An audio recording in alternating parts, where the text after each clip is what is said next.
tonight. Now, even with the loss last night, the Knicks stay a game and a half behind the Heat because Miami finally lost one on the road. They lost to the Utah Jazz. The Knicks are now at 22-9. Back to tonight's opponent, the Milwaukee Bucks, and their head coach, Chris Ford, was fired in Boston, of course, and replaced by the man who let him go. But Ford has come through this thing a little better than the ML Carr.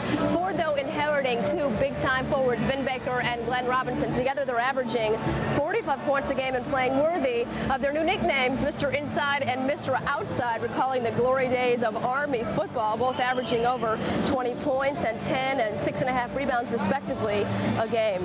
They are two-thirds of the Bucks starting front line, along with Andrew Lang, as we check out the Modell starting lineup. Sherman Douglas and the rookie Ray Allen start in the backcourt.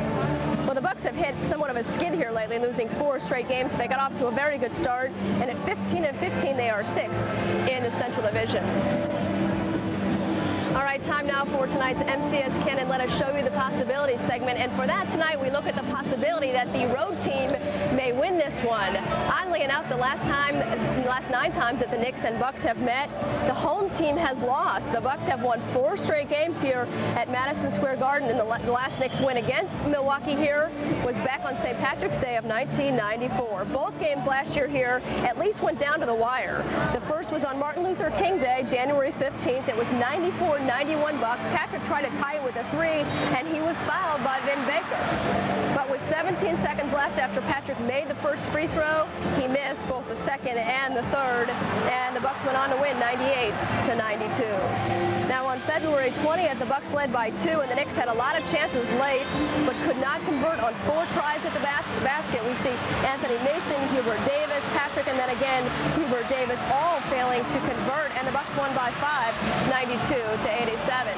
So the Knicks will try to buck that trend here tonight. All right, stay with us on MCS Cannon Knicks game night. When we return, he is one of Connecticut's favorite sons. Ray Allen makes his first trip as a pro back to MSG. You're watching MCS Cannon Knicks game night on MSG Network.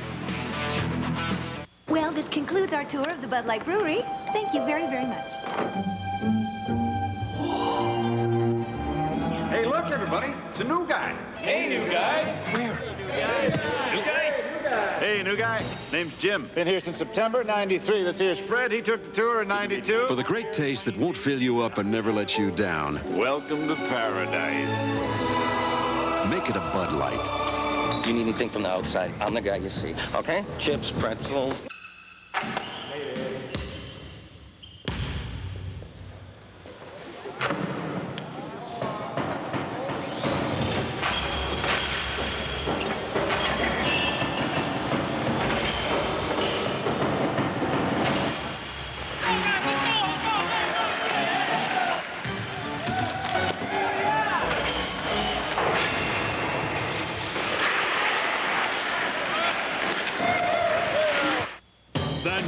Yankees are champions. All the remarkable stories of the Yankees' 1996 season are showcased in the video Pinstripe Destiny, sponsored by MSG.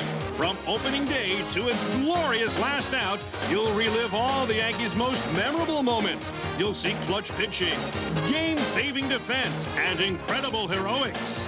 Pinstripe Destiny, a great gift, is available at Nobody Beats the Wiz and where videos are sold. Here's the thing. Most long-distance plans, very complicated. Oh, yeah. But the AT&T one-rate plan, very simple. How simple? Calls from home are one low rate all the time. How much? It's 15.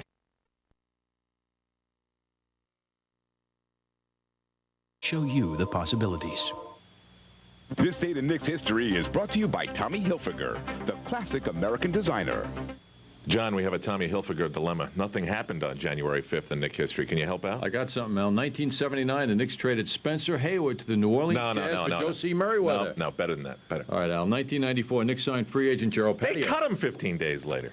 Come on. Nothing else, Al. Not even a birthday, not even one Knick in team history was born on January 5th. Boy, did Marv pick the right day to take off. This Day in Knicks history has been brought to you by Tommy Hilfiger, the classic American designer. Welcome back. The Knicks are slowly but surely making their way around the league, and tonight they're going to see the number 5 draft pick in what has so far been an impressive rookie class. They have already seen the top 4. We've got to look at how some of them fared against the Knicks, beginning with Allen Iverson, the top pick overall. He's led Philly to 2 wins over New York already, averaging 27.7 points in 3 games against the Knicks. Marcus Camby has battled injuries and illness, but when he played New York, he's got 29 points and 4 blocks in that last game. Sharif Abdul-Rahim, who only played 1 year at Cal, had 11 points against the Knicks, and he was the co-rookie of the month for December. And Stephon Marbury electrifying in his first game against the Knicks in Minnesota. He had 27 in that win. Here's a look at their numbers, and so far all 5 of these rookies have been good so far. All 5 of them, as you see, averaging in double figures in points. Pretty impressive. So the Knicks have seen the top 4. Tonight they'll see number 5. Here's Michael Kay, who spoke earlier with Ray Allen. Ray, rookie season in the NBA, the guys that were picked right around when you were picked have all been doing pretty well. What's your take on the NBA so far? Well, I think that within the top 5, including myself and then Twan Walker and definitely Kerry Kittles, we've all fit into the role of our first season in the NBA, and I think everybody's playing real well, making that adjustment. Now, quirky draft day trade, if not for that, you could have been in Minnesota. Do you think about that at all? Well, sometimes I give it thought, but not too much thought, because I really didn't know too much about Minnesota. I have a workout in Minnesota, so I really didn't worry about going to Minnesota. That's one team that wasn't in my mind on draft day. So, you know, when they did draft me, I just kind of set myself up to go and, get familiar with the city. But then getting traded was, it was somewhat of a relief knowing that I had some idea about Milwaukee, and I knew what the city looked like. Because of that trade, do you maybe take a first look at Stephon when you look at the newspapers in the morning? Well, not just Stephon. I look at, every one of my fellow rookies, knowing that, I'm pretty good friends with all of them. When the highlights on, I always check and see what, the rest of the guys are doing, because I think that, most of us, we're the future of the NBA, and, we're trying to get a head start right now. There's been so much talk, Ray, about guys leaving school early, some not even going to college, and you spent 3 years at UConn. Do you think you would have benefited by another year? And if you had advice to give kids that are thinking about coming out early, what would you say? Well, first of all, college life is tough these days, especially when you're a sought-after superstar in college. It's kind of hard to live knowing that you have to go to classes and you're doing so many things that pertain to basketball, and there's so much attention that surrounds you as a basketball player, and then at the same time you struggle on the financial end of the financial aspect of the whole situation. But college is definitely a great time. I had a great time. I don't think I could have did another year, but for 3 years I had a great time, and I think that all youngsters, it's something. I mean, if they feel like they're going to leave after a while, I just think, you should always just get a taste of it to see what it's like, because I enjoyed it tremendously, and it was something that, I will never forget. Now, you said the college part might be tough. Do you think at all maybe about playing for the Huskies this year? Have you thought, gee, I wonder what I would do with them now?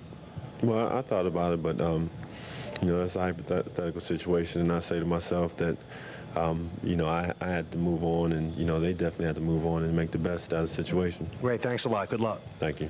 All right, back to you, Debbie. All right, thanks, guys. So he certainly stayed longer than a lot of college players are staying these days. All right, when we come back, the sun is shining on Jason Kidd, but is that because his former Dallas team is in the dark? Michael Kay will hustle to the desk to debate with Bob Page. And Ward pumps it down to Ewing, running the floor to Pete Bowling. You're watching MSG Network. We're all over it. Feeling stressed out? Is that nagging back pain acting up again? Now you can experience a complete and relaxing massage with the Body Back Plus Massager. While its thick, soft cushion offers support, 5 independent motors massage all major stress points and tired muscle groups. You can even use the cycle mode, sending massage pulses up and down your entire body. Adjust the speed and intensity of the massage for the ultimate in relaxation. Choose a slow, gentle massage to soothe and comfort, or a stimulating, vibrant massage to revitalize. Other massagers cost hundreds or even thousands, but through the special TV offer, store, you can order the Body Back Plus for just 4 easy payments of $19.95. And if you call right now, you'll also receive this car adapter absolutely free. Now you can have a massage even in your car. Body Back Plus is also available with soothing heat for just 1 extra payment of only $19.95. Body Back Plus works anywhere, anytime you need it. Have your credit card ready and call 1-800-750-0975 or send $79.80 plus $14.95 shipping and handling to Body Back Plus, P.O. Box 910, Department 16, Gardnerville, Nevada. Nobody knows more about homes than Century 21 Home Improvements. Hi there, I'm Carrie Whitaker, and a few days ago, this was a tired old kitchen. Hard to believe, but thanks to a process called cabinet refacing, Century 21 Home Improvements has made it beautiful again for substantially less than custom kitchen remodeling. This video explains everything, and it's free. Refacing costs less because there's less construction. Your kitchen's framework is left intact. See? Solid wood. Why waste it? Reface it. Refacing begins by removing your old cabinet doors and drawer fronts. The finish is taken off and the original framework covered with matching laminate. Then, new cabinet doors and drawer fronts are installed in your choice of style and finish. They can also custom build cabinets, countertops, even center islands. Want to see more? Well, call for the free video, and you'll see how Century 21 Home Improvements can create the kitchen you want at a price you can afford. Bob Page and Michael K. back as we continue here on our pregame show tonight. Coming up Tuesday evening, the Knicks take on the Dallas Mavericks here at the Garden, and that's the return of Bob Salmi, the longtime Knicks video coordinator who's now an assistant coach, one of 5 assistants with the Dallas Mavericks this year. And I say that we love Bob because, believe me, that might be about the high point of this evening for the franchise, the Dallas Mavericks, which has never had a clue and continues not to have a clue, trading Kidd recently and one of the worst deals the NBA has seen in some time. And you like this trade with the Phoenix Suns that they made? I don't like the trade so much. I like the fact that they took a chance and traded this guy because I feel that you have to break up the 3 J's. That wasn't going to work. But this deal, I agree with you, is just awful. They take on a big number salary cap-wise with AC Green. They take in Sam Cassell, and they said they're going to sign Cassell.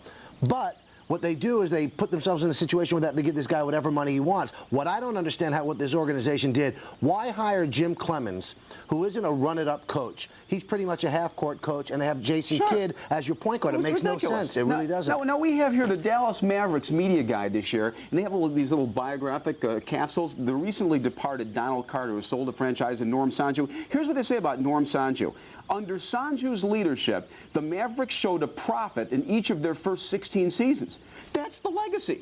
That's the legacy of Donald Carter and Sanju. Not a bad legacy for business, though. What is going on? We're talking about winning games here, and this franchise won 1 division championship, I believe, in, 16 years of existence coming into this. Here's what this franchise is all about. And now it's Ross Perot Jr. running the Dallas Mavericks? Maybe you should bring Daddy in, but they'll make money again. But the problem with this franchise, if you look at it, they put everything in the basket of 3 young kids, babies, who really don't exactly know what's right and what's wrong. And the whole franchise came tumbling down, if you think about it, by a singer by the name of Toni Braxton. Yeah. She was going out with Jason Kidd. This is lurid stuff, gang. And then Jim Jackson started to go out with Toni Braxton. And then Jason Kidd didn't like it. When 2 of your best players don't like each other because they're dating the same girl, everything came tumbling down, and it kind of precipitated this deal to the Suns. I would have rather gotten rid of Clemens before you get rid of Jason Kidd. Maybe trade Mashburn, maybe trade Jim Jackson, but Jason Kidd, he's at a low salary cap number, he's young, and you could have him as your point guard for the next 15 years, but they decided not to go that way. You know, we're out of time. You know what we forgot to mention? What? The entire Quinn Buckner episode, but that's a story for another time here in the pregame show, and we'll be talking to Derek Harper, the ex-New York Knick, now exiled to Dallas with the Mavericks, coming up on Tuesday night. I'll be back with more from the NBA right after this.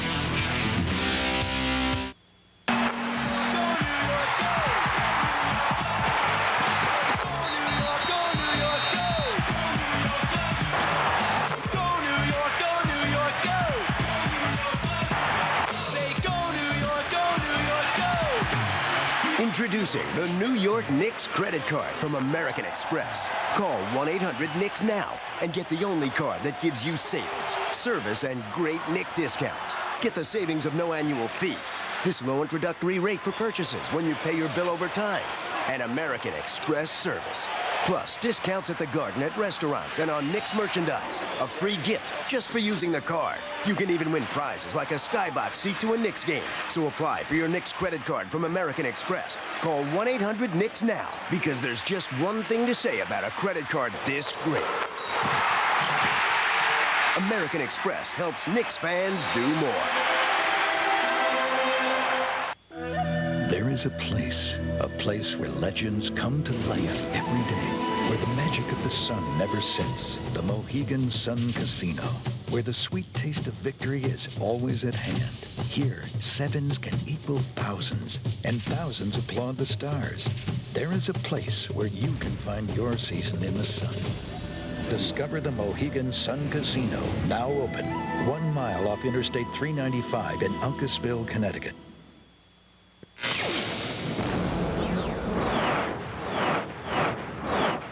MCS Service and Canon Technology. Let us show you the possibilities.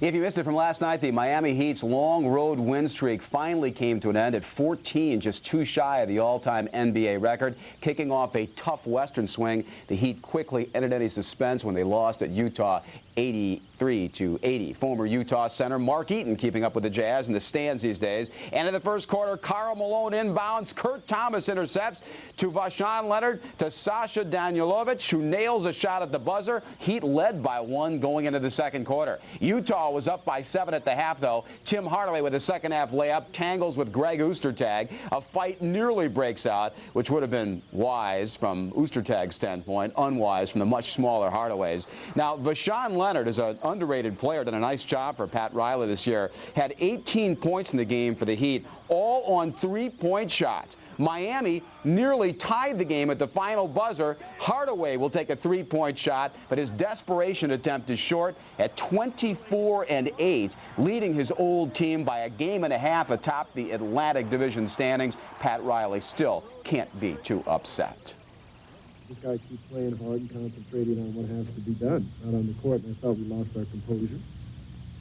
That hurt us for a while, but we gained it back, and we came close to winning the game. But we have a lot to learn on our way to becoming a good team.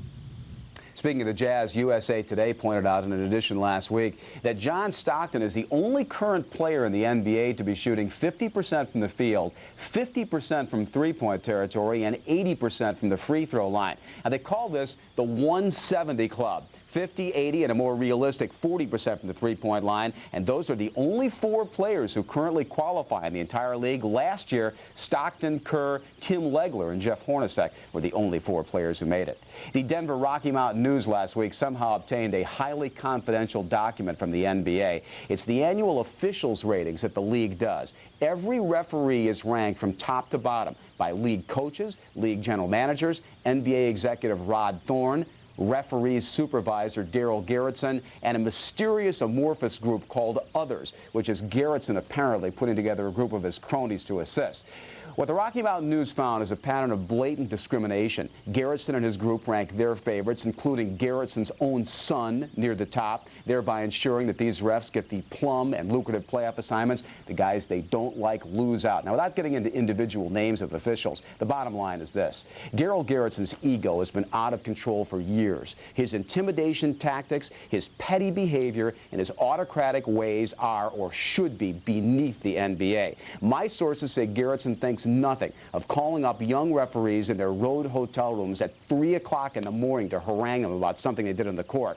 As a referee in this newspaper story today in the Newark Star-Ledger about this says, Daryl Garrettson engenders only 2 feelings among referees. He's despised or he's feared. That's just not right.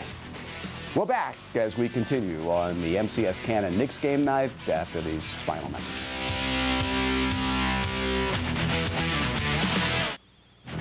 MCS Cannon Knicks Game Night has been brought to you by MCS Cannon. Let us show you the possibilities. And by Brewery Fresh Budweiser, who remind you fresh beer tastes better.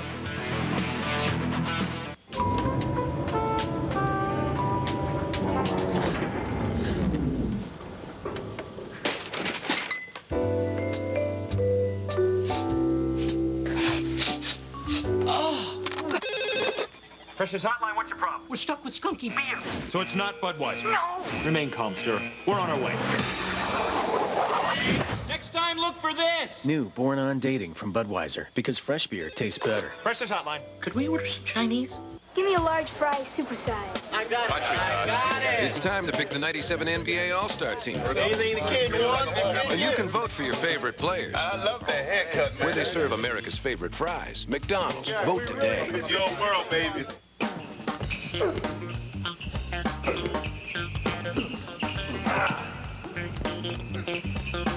Come on, Scott, give me a fry.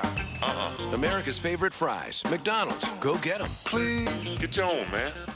I was crying like a baby. When John Benton won $1,000 a week for life, everyone's eyes welled up with tears. No, I didn't cry. Yeah, you did. Of course, John does come from Elba, New York. The onion capital of the world. $1,000 a week for life. That's a lot of onions. What's he going to do with all of these onions? I love onions.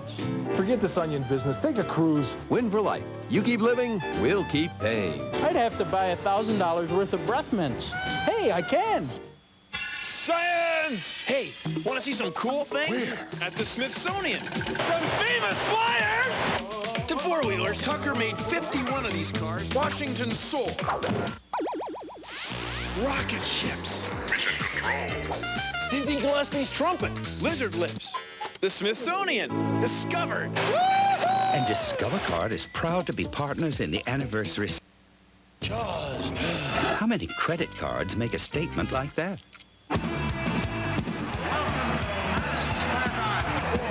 The Knicks battle the Mavericks after MCS Cannon game night, Tuesday night on MSG. The following is a presentation of the Madison Square Garden Network. MSG, we're all over it.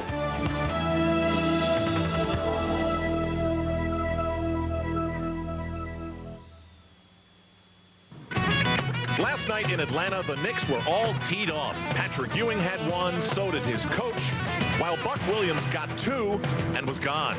The team was very frustrated because they couldn't hit their shots, and a guy named Henry James could. He had 5 3-pointers. And New York lost by 17. 11 straight home Hawk wins was cause for their celebration. Less than 24 hours later, the Knicks are back at it against the Milwaukee Bucks, who boast the inside-outside combination of Vin Baker and Glenn Robinson. Together, they're good for 44 points a game, and at times, they both go inside. The Bucks also have the annoying habit of winning at Madison Square Garden. In this case, it's 4 straight times. Shouldn't happen. And the Knicks, well, they have the perfect man for the job of trying to buck that trend.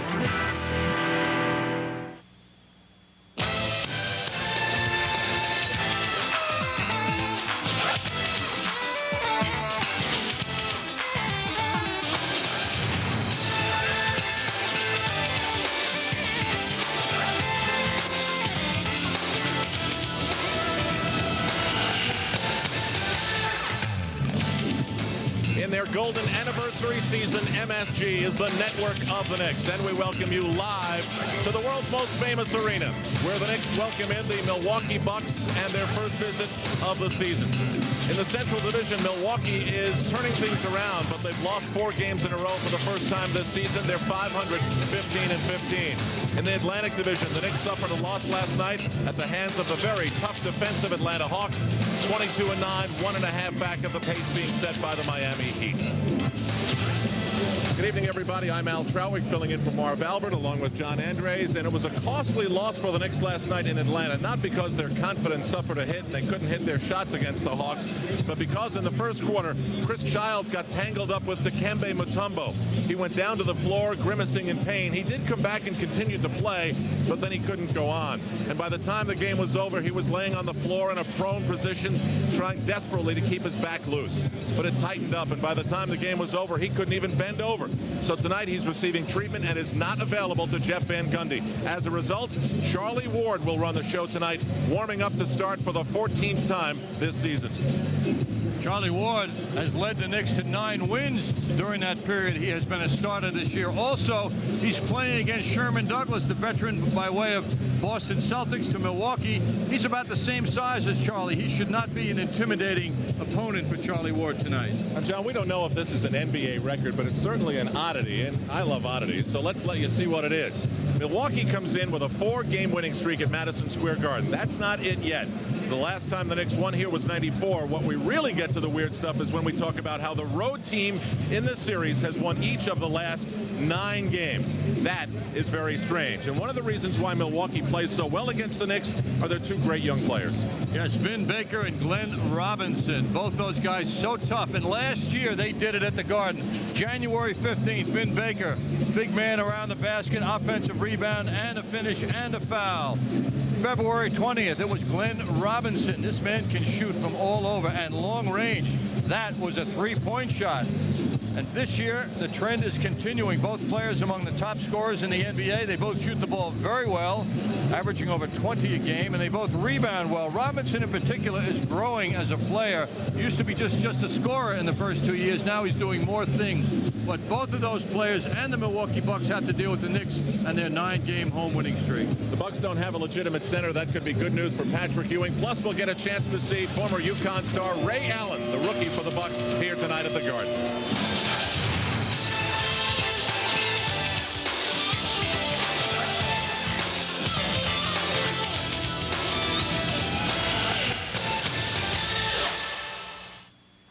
American Express. How can I help you? Mr. Carter, I have you booked on the next flight to Taipei. Confirmed on our flight to New York. If they were American Express traveler's checks, there'll be no... Coaches Bob Whitehour, Jim Todd, and Mike Woodson. The trader is Mark Feil. Now for the Bucks starting lineup. At guard, at 6'1" from Syracuse, number 20, Sherman Douglas. At guard, at 6'5" from Connecticut, number 34, Ray Allen. At forward, at 6'7" from Purdue, number 13, Glenn Robinson. At forward, at 6'11" from Hartford, number 42, Vin Baker. And at center, at 6'11" from Arkansas, number 28, Andrew Lamb.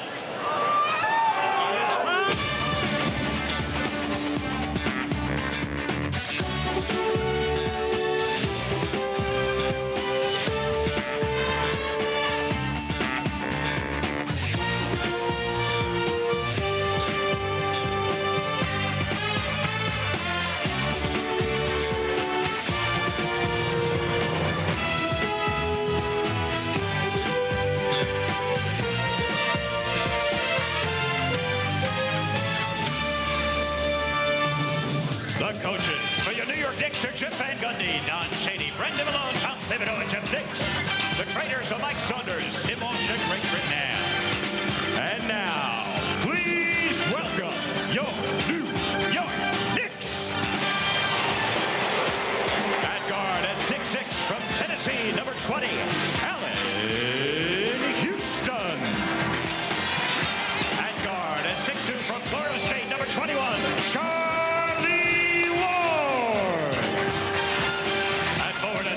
from the UNLV, number 2, Larry Johnson.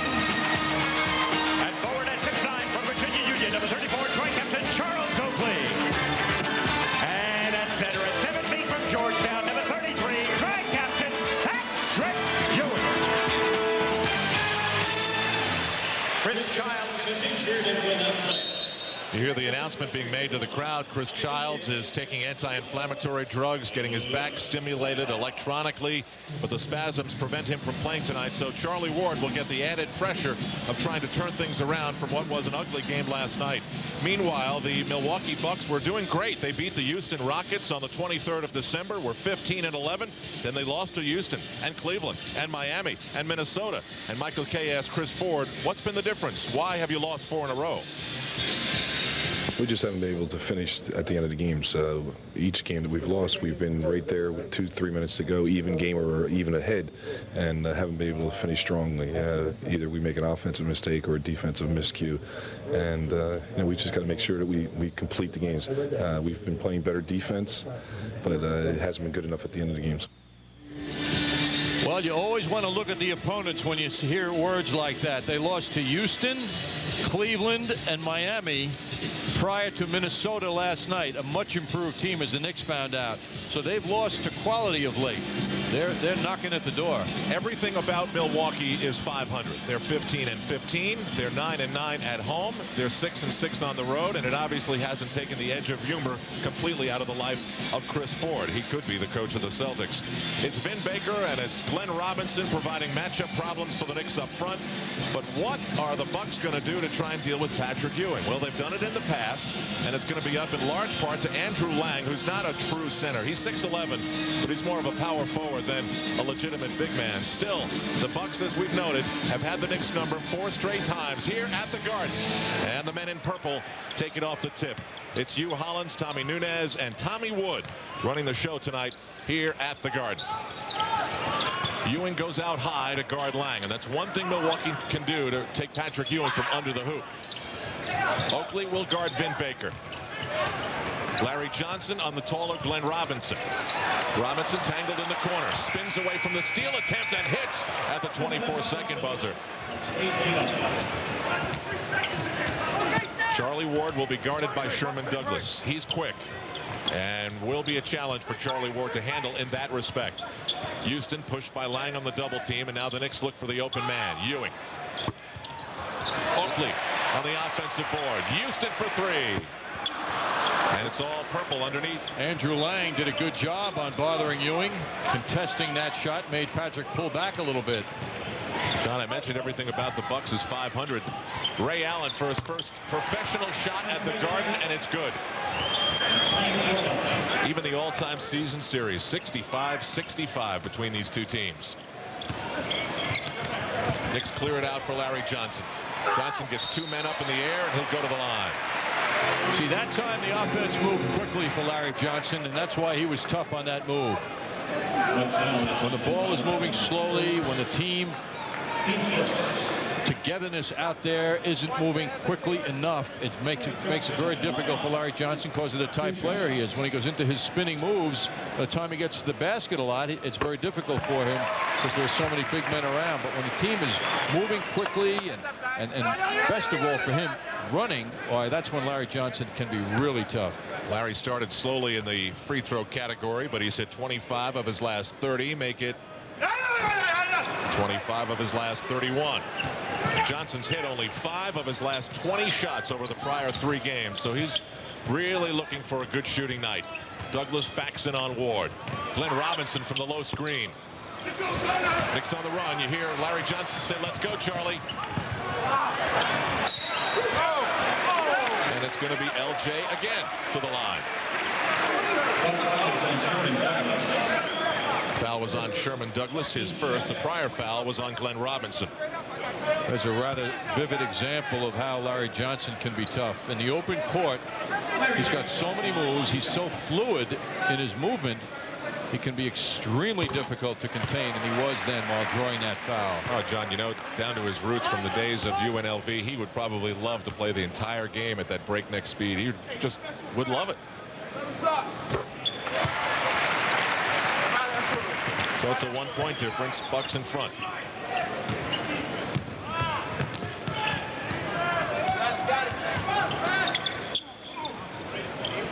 It's Glenn Robinson way out. Here's Ray Allen.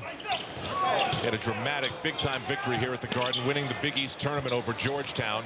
So he's got good memories of this building. Up the floor is Ewing. Ward held on. He's got coming behind him Allen. Ward goes all the way. Beautiful. Well, that tells Chris Ford how porous his defense can be. He's been seeing a lot of it lately, having lost 4 straight games. Sherman Douglas got a Knicks sandwich at the free throw line. Charlie Ward is called for the foul, his first.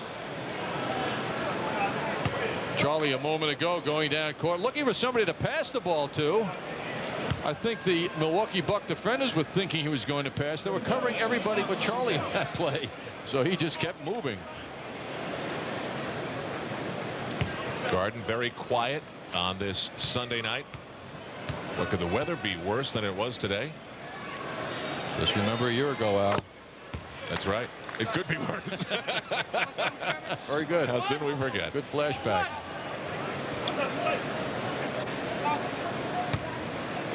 Sherman Douglas won the point guard role over the newly acquired Elliott Perry, naturally with Chris Ford knowing and having coached Sherman Douglas in both of their times with the Boston Celtics.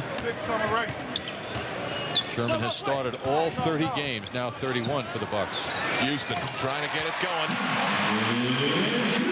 His first hoop of the game, and the Knicks have the lead 7-6. 9.5 remaining in the opening quarter.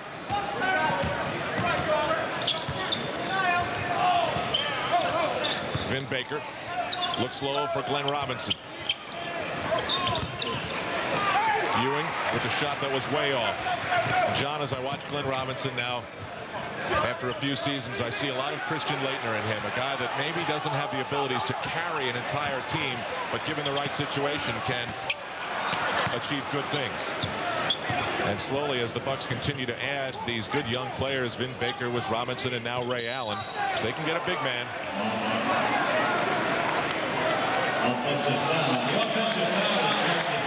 Vin Baker is called for the offensive foul. You know, it's amazing.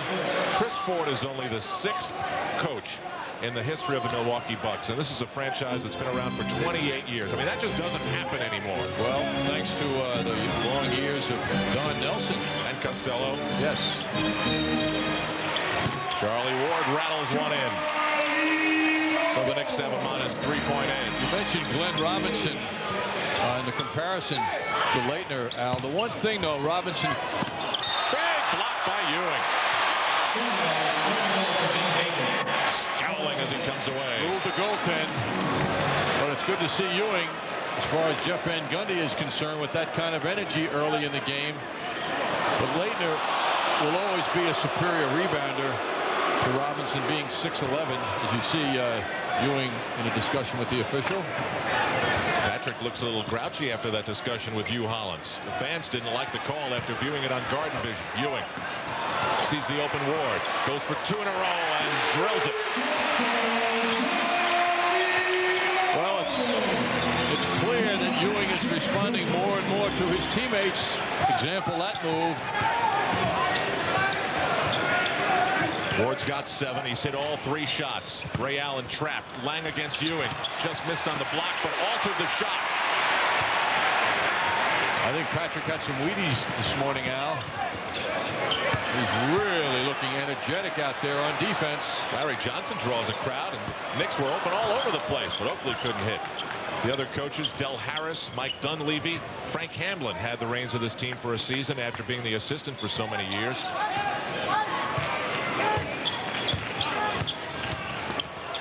Big move by Vin Baker. What a find he has been in every sense of the word, as a person, as a player, as a model. Houston, he's hit 2 in a row. That's a 3. And the Knicks have a 7-point advantage. You know, you apply out what we have seen thus far in these less than 5 minutes of this game to last night, and it's a whole different look for the Knicks. If they were shooting like what we've seen now last night, it would have been a different outcome. They're facing a different defense, though.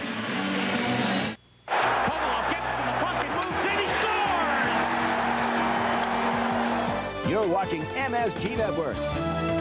We're all over. There from Andrew Lang. No call was made, and that's what he had on his mind when he spoke to the official. At the other end, Allen Houston comes down court, confidently hits that 3. The New York Marriott Marquis, Broadway's biggest hit. Back live, Knicks enjoying a 10-2 run. Sherman Douglas tangled up. Vin Baker for Andrew Lang for Sherman Douglas, and 6 on the 24. 5. Douglas runs into Ward with 3 on the 24. It's all net. John, it wasn't very nice of me to disagree with your entire theory of the Knicks shooting so far in the game, and I did it with 1 second before the commercial. I know my balloon went flat real fast, Al, even though you were accurate. Larry Johnson, you know, David Stern talks about this and trying to say, you know, it's not only the guys can't shoot, the defenses are much more sophisticated. He said, you know, it wasn't long ago where if you had 1 screen, you got an open shot. He said now, even 2 screens, you don't necessarily get an open shot. That's how quick the defenses are. And there's Lang beating the Knicks to that great position for the tip and dunk. Well, the rotating defenses are much more sophisticated, as you're saying, Al. Teams are much more sensitive to. We see Larry Johnson causing major problems inside already in this game. Teams are very sensitive to star players like Glenn Robinson, who we're looking at right now. There, he was in a one-on-one situation. There was no time for a double team. And the double teaming has really deflated and delayed offenses to a great degree, forcing more passing, more harder work out there by the offense. Houston slithering, swooping, unable to hit the layup. Robinson on the run. Ray Allen intercepted by Oakley. The pass from Robinson was behind Allen, and now Houston's 1-on-2, so he'll wait for support.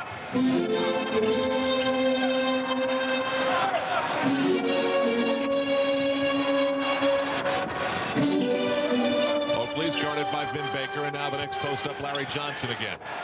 Johnson. And now Ward. Looking for 4 in a row, saved by Larry Johnson. Almost half his rebounds this season are of the offensive variety. Houston the fall away. Johnson again, and they'll jump it up. A sequence filled with hustle. How about the strength of Andrew Lang, evidenced by Johnson, who's got a terrific upper body and strength. You see Allen Houston on the miss. Johnson with great position to rip that ball away, but Lang is hanging with it right to the end. Two big, strong guys. Ward's got 7. Houston's got 5. Larry Johnson's got 5, and that's it. Patrick Ewing hasn't scored yet. Tip is won by Milwaukee. Sort of a weird-looking tip. Originally drafted by Miami. Sherman Douglas runs the show for the Milwaukee Bucks. The Knicks jump out, then Oakley retreats. Robinson runs into Oakley, who covers Lang, and then Ewing's waiting for him. He smacks it away. And that's it for the 24-second clock. Very active defensively, and the Knicks gain the benefit. You can see Ewing's expression where he is playing with fire, almost like he would be angry. I mean, he is determined not to let anybody hurt the Knicks inside here in the first quarter. What a block. It's all about presence. If you're the Bucks now, you got to be thinking about driving to the basket. Ward in place of Chris Childs, who's day-to-day with back spasms. Now they back in Ewing, looking to get his first hoop of the game. It's cleared out for him. The double, the triple. Ward is open. Takes on the entire Buck team and coughs it up. Baker works on Oakley. Oakley shuts down the baseline, but Baker spins to the left. What a super move by Baker, handling the ball, not allowing it to be deflected, and finishing so strong. Well, the Knicks put together a 10-2 run, but Milwaukee responds with a 6-0 run of their own.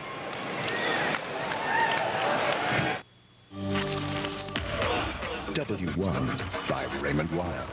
The cutting edge in time.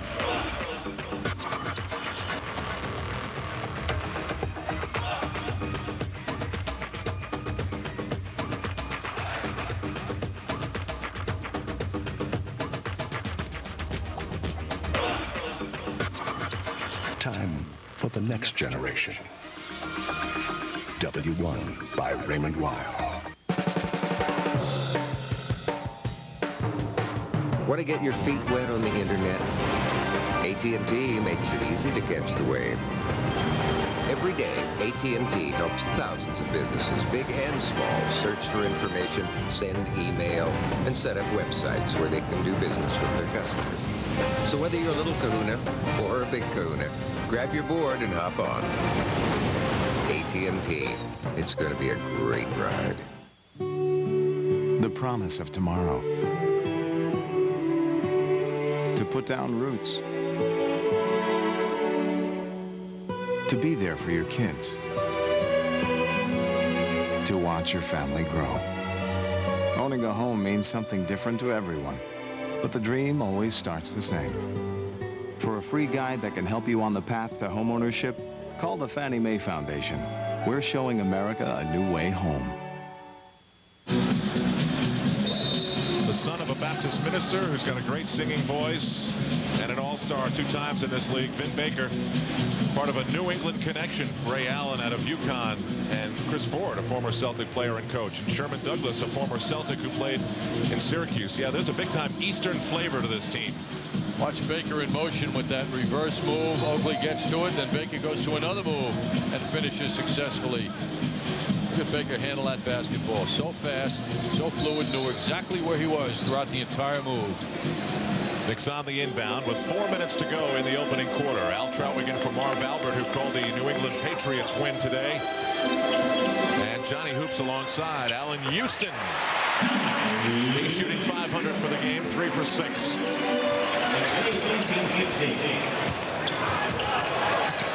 Douglas with the ball with 6. After that, Robinson and Baker each have 4. So they've got 40 points to go to reach their combined average in a game. Robinson blocked by Larry Johnson, who is right in his face.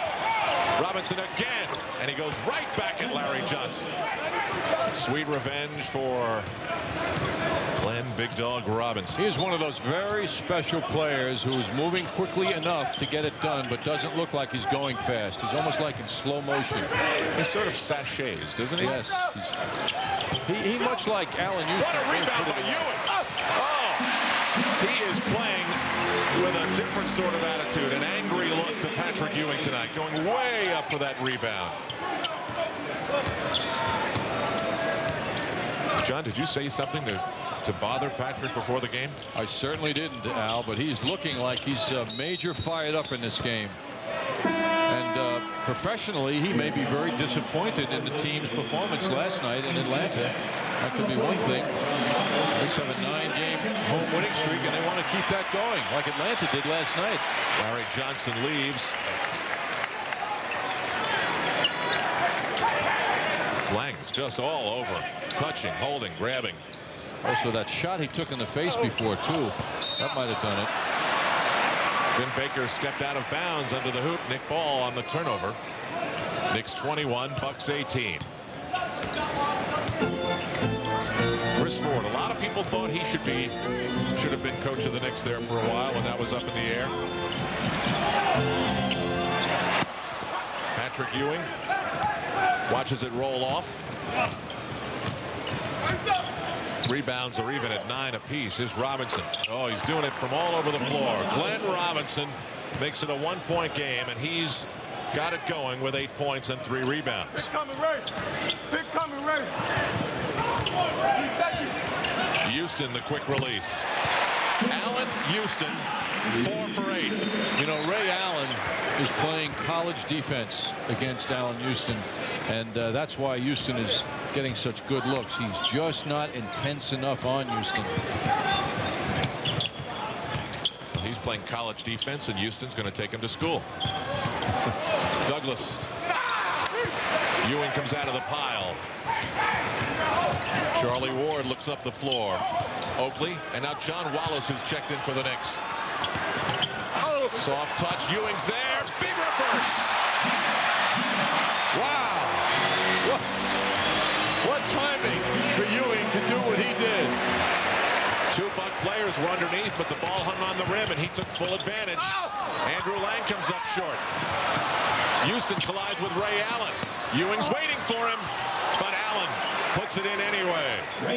That was major impressive by Ray Allen. Hang time. He stayed in the air a long while, under a minute. 6'5", and he dealt with Ewing well. Houston, he's got it really falling now. Allen Houston heating up. He could really use a game like this if he could somehow keep it going. He's got 11 points, the first player to double digits. The Knicks had only 1 player, and that was Ewing last night in double digits, while Atlanta had 5. Robinson, high shot off the glass, and you get the feeling that's exactly how he meant it to be. Great shooters can adjust their shot in the middle of the move. 8-second differential in 24 in game clock.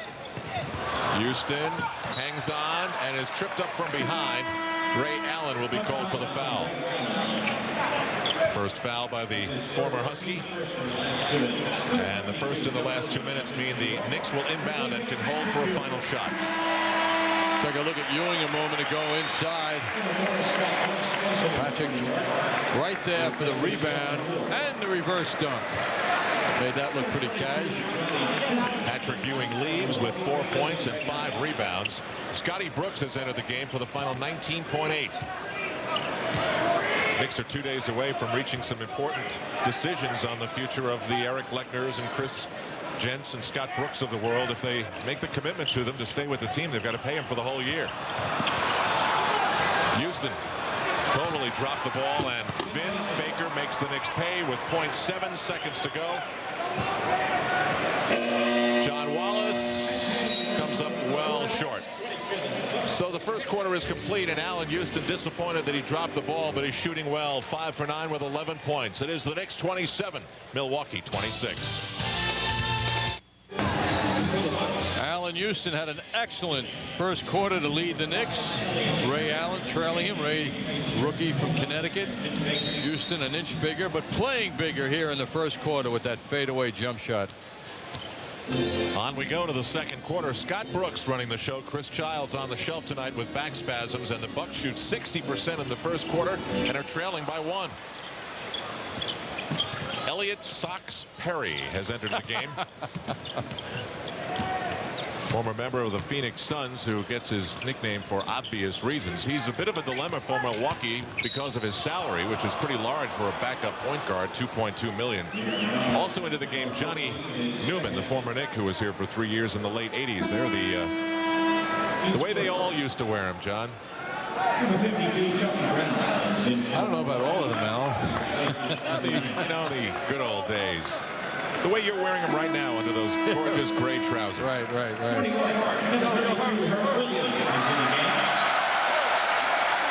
As we check out the garb of Elliot Perry, Herb Williams. Here's a cheer from the crowd, and while Herb hasn't seen a lot of action lately because of Buck Williams' strong play, if Knick fans were watching last night, they saw him do it again. Come off the bench cold and hit a clutch shot at the buzzer in the third quarter. About 7 minutes on the floor last night for Herb Williams. 2 for 3 from the field, 5 rebounds. Armin the Hammer Gilliam into the game also for Milwaukee. So both teams are using their benches, and if you look at Milwaukee, they don't have a bad bench. They've got some guys who can come into a game and on the right night make some things happen. Also checking in for Milwaukee is Chucky Brown. So it's all backup players for the visitors except for Glenn Robinson. Buck Williams goes in on Chucky Brown, and Johnny Newman is up for the rebound. Perry can really move. A one-time junior gymnastics champion, twice in his young life. The Bucks find Chucky Brown, and he goes up against a couple of Knicks and beats him. The Knicks on the floor with John Wallace, Buck Williams. John Starks coming in. Couldn't get the bounce. There's Buck Williams doing the hustle again. It's the 90s version of the hustle, John, not the Van McCoy job. Well, Buck Williams, after the frustration of getting ejected from the game last night in Atlanta, comes on strong in that offensive rebounding situation. Buck only played 12 minutes last night, although he did have 5 rebounds. I spoke to the officials after last night's game, John, and those of the Knicks viewers who were with us last night saw Jeff Van Gundy get a tee, and then right on the verge of getting a second tee, Buck Williams created a ruckus at midcourt and got 2 quick ones and got tossed from the game. And the referees admitted that that distraction was what diverted their attention from Jeff Van Gundy and actually got the coach of the Knicks a reprieve. So Buck took a hit for the coach to allow him to stay in the game. That was Jeff's first technical foul as head coach. He was grouchy about it. Gilliam. Everything he does is done with strength, and he goes up strong to give the Bucks the lead at 30-29. Scott Brooks against Elliot Perry. They used to see a lot more of each other in the Western Conference. Starks swoops in for Buck Williams, who gets hit by Chucky Brown. And I think the Knicks players are coming together there to sort of congratulate each other for the ball movement. Larry Johnson returns, and John Wallace, who got a brief taste of this game, leaves. Wallace missed all 3 shots he took. John Starks made a very nice pass to Buck Williams on that play.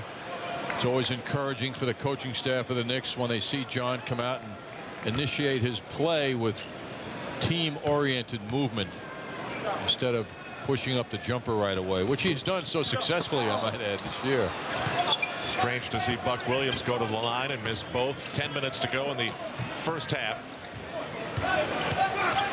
Perry with a quick spin, but Scotty Brooks stayed with him. Nice job defensively, and the Knicks are called for illegal defense. I think it was Larry Johnson who got caught in no man's land. He didn't make the full commitment to defend somebody, so the first infraction just gives the Milwaukee Bucks the ball. Next one will be the technical foul.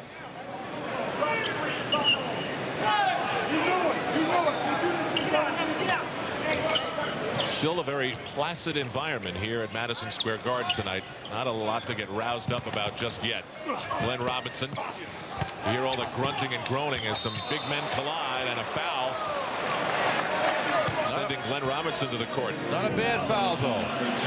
It's important with Ewing not on the floor that the Knicks have a physical presence around the basket. And Larry Johnson, very aggressive, hustling, doing a good job, although he's not happy he committed the foul, but I don't think that's necessarily bad. We're going to see, and we are seeing, Al, because of the back-to-back game situation for both teams, the use of a lot of players early. Witness Scott Brooks on the court right now.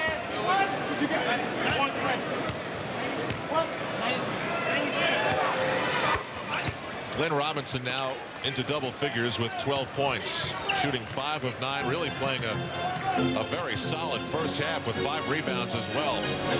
Baker has been the quieter of the two, and he's normally the outstanding one here at Madison Square Garden. The clear out for Larry Johnson.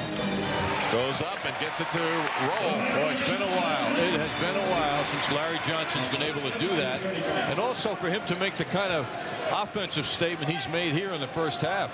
2 hoops, John. 3 from the free throw line. 7 total points for Larry Johnson. Out of bounds off of Johnny Newman's hands. That was John Starks making it happen. And I believe we've got a delay of game warning to Johnny Newman for holding on to the ball. Yeah, Johnny picked the ball up there after John Starks applauded and just held on to it. Held on to it. Can't do that. You know, this performance, too, by Brooks could be very important for him as far as the Knicks' decision-making. Oh, there's Larry Johnson on the move again. Starks for a quick 3. John Starks just continues to do what the 6th man is supposed to do. Come in, provide energy, change the tempo, hit some shots. This look that Brooks is getting now is his chance to remind Jeff Van Gundy how important he can be to the Knicks when used. Yeah, the timing of Chris Child's injury is good for Scott Brooks. And meanwhile, Starks doing some other good stuff, drawing the offensive foul. You can see Johnny Newman rock Starks at the end of that play.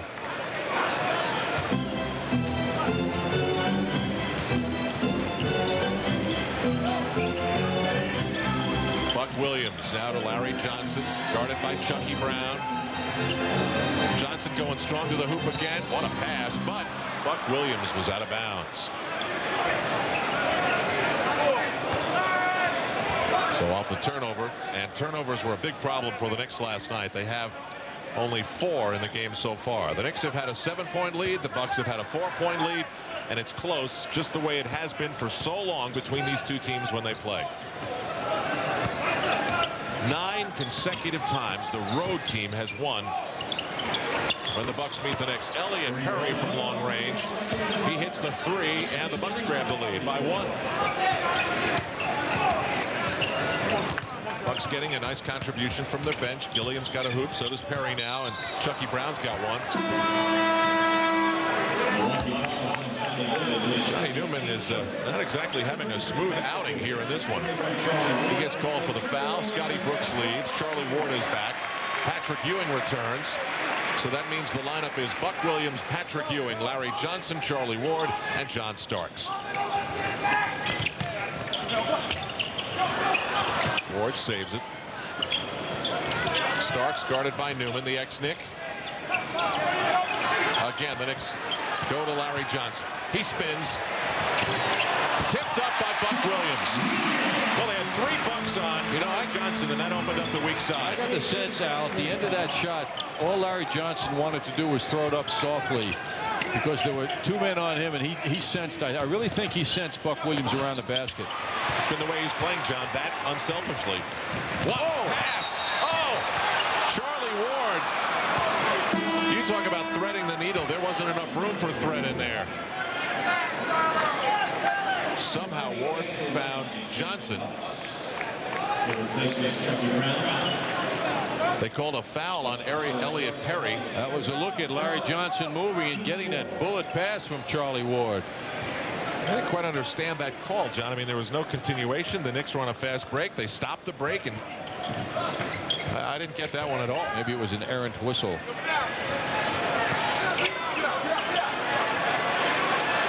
Ewing against Andrew Lang.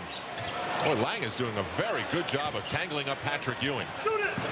Knicks may have avoided a traveling call on Larry Johnson, but get a foul call now on Andrew Lang. Johnny Newman, rather, called for the foul. That's 3 quick fouls for Johnny Newman. Wow.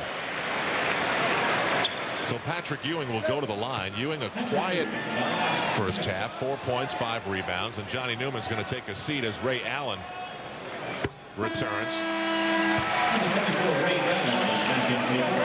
Chris Ford has been disappointed in his team's defensive efforts of late, and they seem to be playing more aggressively tonight. Newman certainly got the message while collecting 3 fouls early.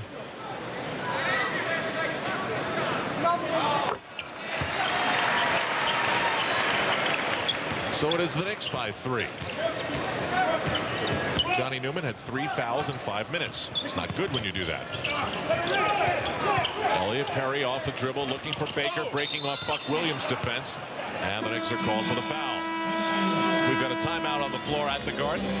3 seconds under 7 minutes to go in the first half, and Jeff's team leads by 3. Johnny Newman, Trent Tucker, Gerald Wilkins. Where are they now, Al?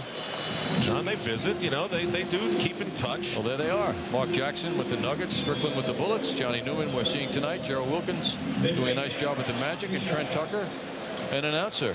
The only one we haven't seen is Rick Pitino. Interesting, the Knicks that year shot 1,147 times from beyond the line. In the 94-95 season, when they changed the arc distance from 23.9 to 22 feet, the Knicks as a team shot 1,446 times. That being the franchise record for attempts in a season. And there are grumblings among some members of the NBA elite from 3-point range. Oh, what a lead pass from Larry Johnson to Ewing. Andrew Lang gave Ewing that position.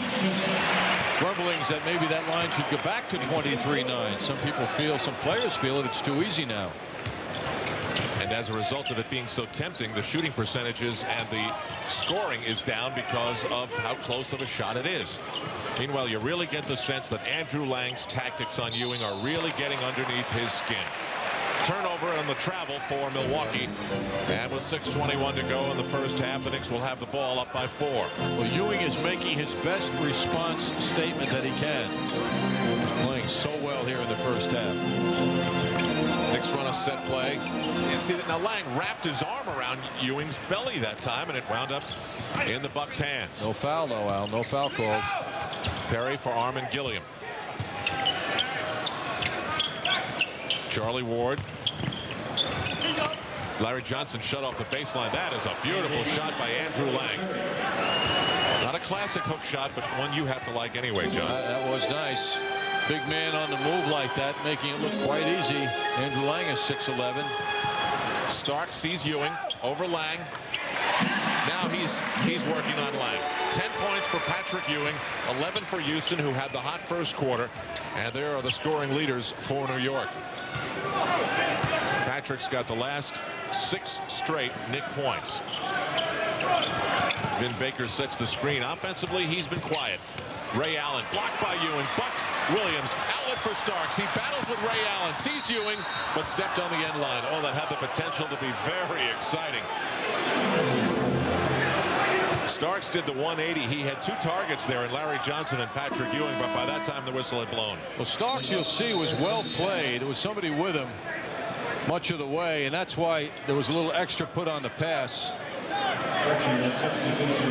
And a little bit too much for John to control.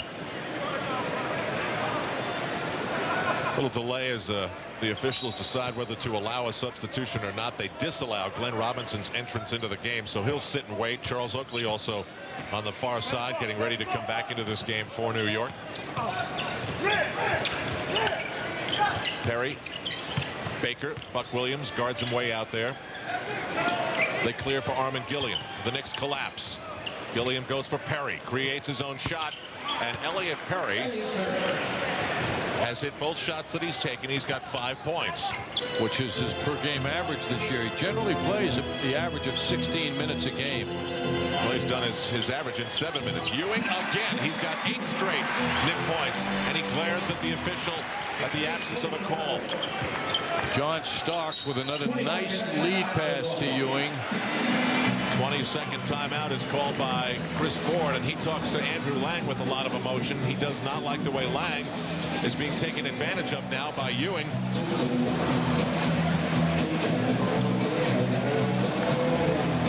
There's a look at the Knicks spreading their offense. Larry Johnson seeing Ewing in front of him in great position. Lang, a big, strong man, allowed Ewing a lot of room, and that's what Chris Ford must be unhappy about.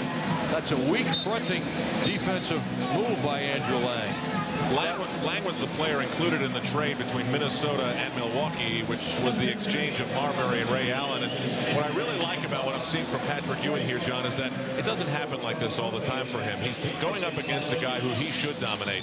We're talking about one of the 50 great players in the history of this league, and he's eating up Andrew Lang until the point where Chris Ford takes him out of the game, and that's a good thing for Knicks fans to see from Patrick Ewing.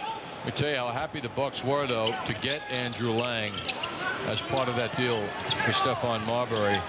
They felt they got 2 for 1 because they didn't have a center presence. What a shot by Elliot Perry, who's making an impact offensively for Milwaukee. So the point guards of the Bucks are getting it done. Douglas came in. He had 6 quick in the first quarter. Perry has come on in the second quarter and added 7. Here's Oakley. Nobody near him. 3:50 to go in the first half. Chris Ford wants his team in an up-tempo offense. Ray Allen lost his footing. Starks, look out, they're out of control into the front row. The steal by Gilliam. Perry and Starks slow to emerge from the photographers, but they do. Robinson, he's hitting inside, outside, 6 of 10. He's Mr. Inside and Mr. Outside all by himself so far. Tied at 44. Starks. Oh, nice look by Patrick Ewing.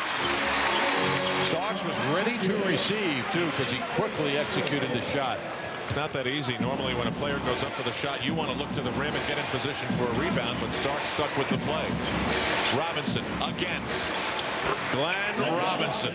Not a hand in his face now the last couple of times. He's a quick release man. He's very deceptive in that he gets in position fast. He's a real challenge to Larry Johnson. And John, Milwaukee's hitting their shots 65%. You know the Knicks are going to talk about not contesting the shots, just as you're talking about enough in this first half. Charlie Ward with the foul.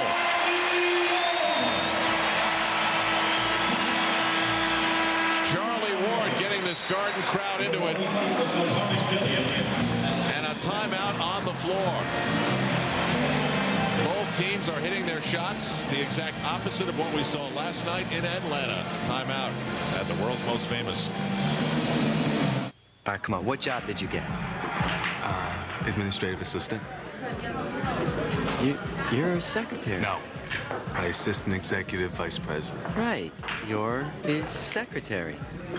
No. So, what do you do all day? Type file, type calls. Calls? Secretary stuff. I am not a secretary. Grab me a beer. Get us yourself.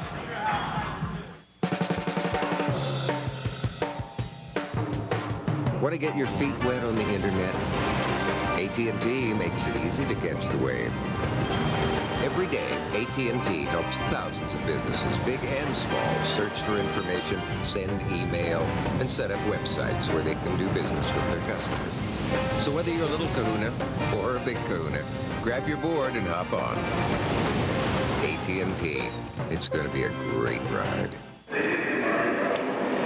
Is that Johnson's team behind us? Exactly.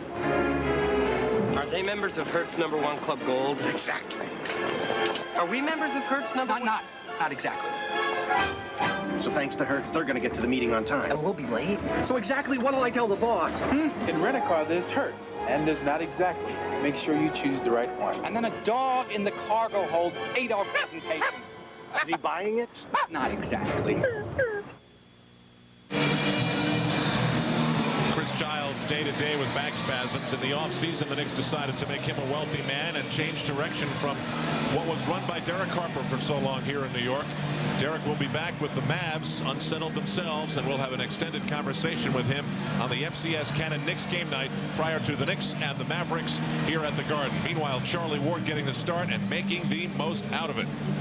Charlie's had a good first half offensively. How about this slick finish?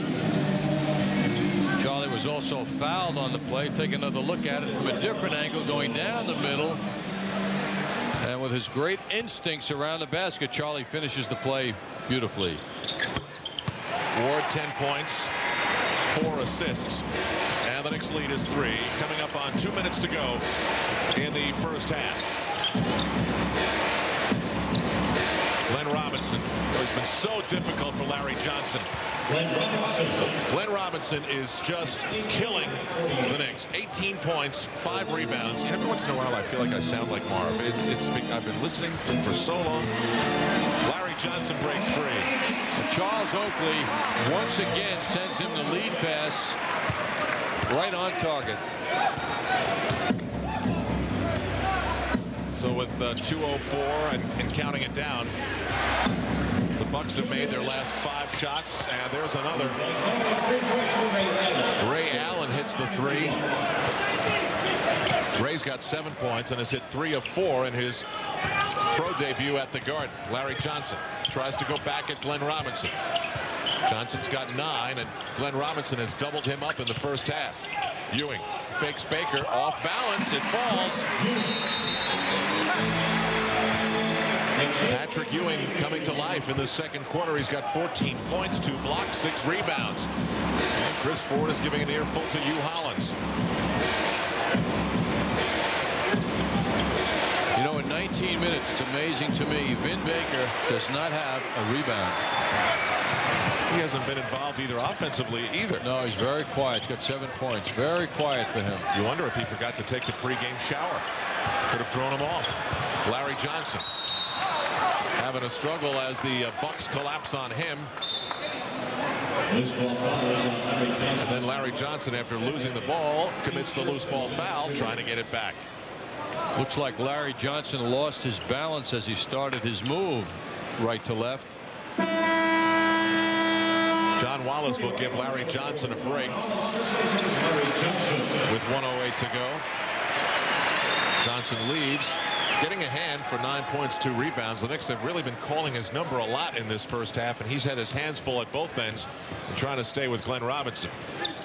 Got a nice round of applause also when he left after the opening minutes of the game, after he had done so many nice things. Gilliam. The shot was hit by Ewing, and I believe he'll be called for the foul. Patrick Ewing is called for the foul, and it'll be his first. Coming up at halftime, it's the Tri-State Jeep and Eagle halftime report. There's only one Jeep, and it's only at your Tri-State Jeep and Eagle dealer. Bob Page is at the desk. Highlights with Deb and Clyde. And what a big victory by the Carolina Panthers today over the Cowboys, and what a classy move, I thought, John, by Dom Capers. The Panthers intercepted the ball, and on the 1-yard line with a minute to go, they didn't put it down the Cowboys' throats. They took a knee and let the clock ran out. I think if the shoe was on the other foot, Barry Switzer would have punched it right in and gone for the touchdown. So they're moving on in the Final Four with the Jacksonville Jaguars, and Bob Page will have all the highlights. Under a minute.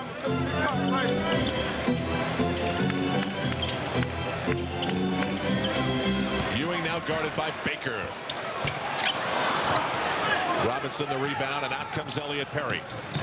That was deflected on the break. It will be Milwaukee ball. That was Charlie Ward getting his hand in. And you know, after last night, Jeff Van Gundy is happy to see the way the Knicks were scampering back in their transition defense. They were beaten that way a few times last night, and they talked about it a lot. Already 3 Knicks in double figures here tonight. As we mentioned, only one, Patrick Ewing, hit doubles last night. Perry. That's the first miss in 6 shots by Milwaukee. Knicks can play for 1. They can take the final shot up by 2 here at the Garden.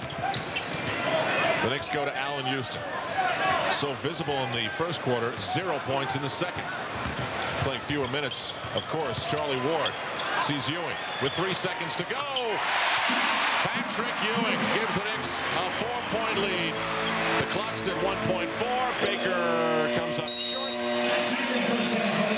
And a very tightly competitive first half as Ewing tried to hand the ball off to an old Big East buddy, Sherman Douglas. He politely declined. And the shots are falling for both of these teams here. At the half, it is the Knicks 55 and the Bucks 51. You know you're in trouble when you're shooting 65% from the floor and you're down by 4 at the half. The Bucks have something to talk about. As I said, Bob Page is at the desk. Deb will be joined by Walt Clyde Frazier. It's all coming up on the Tri-State Jeep and Eagle halftime report.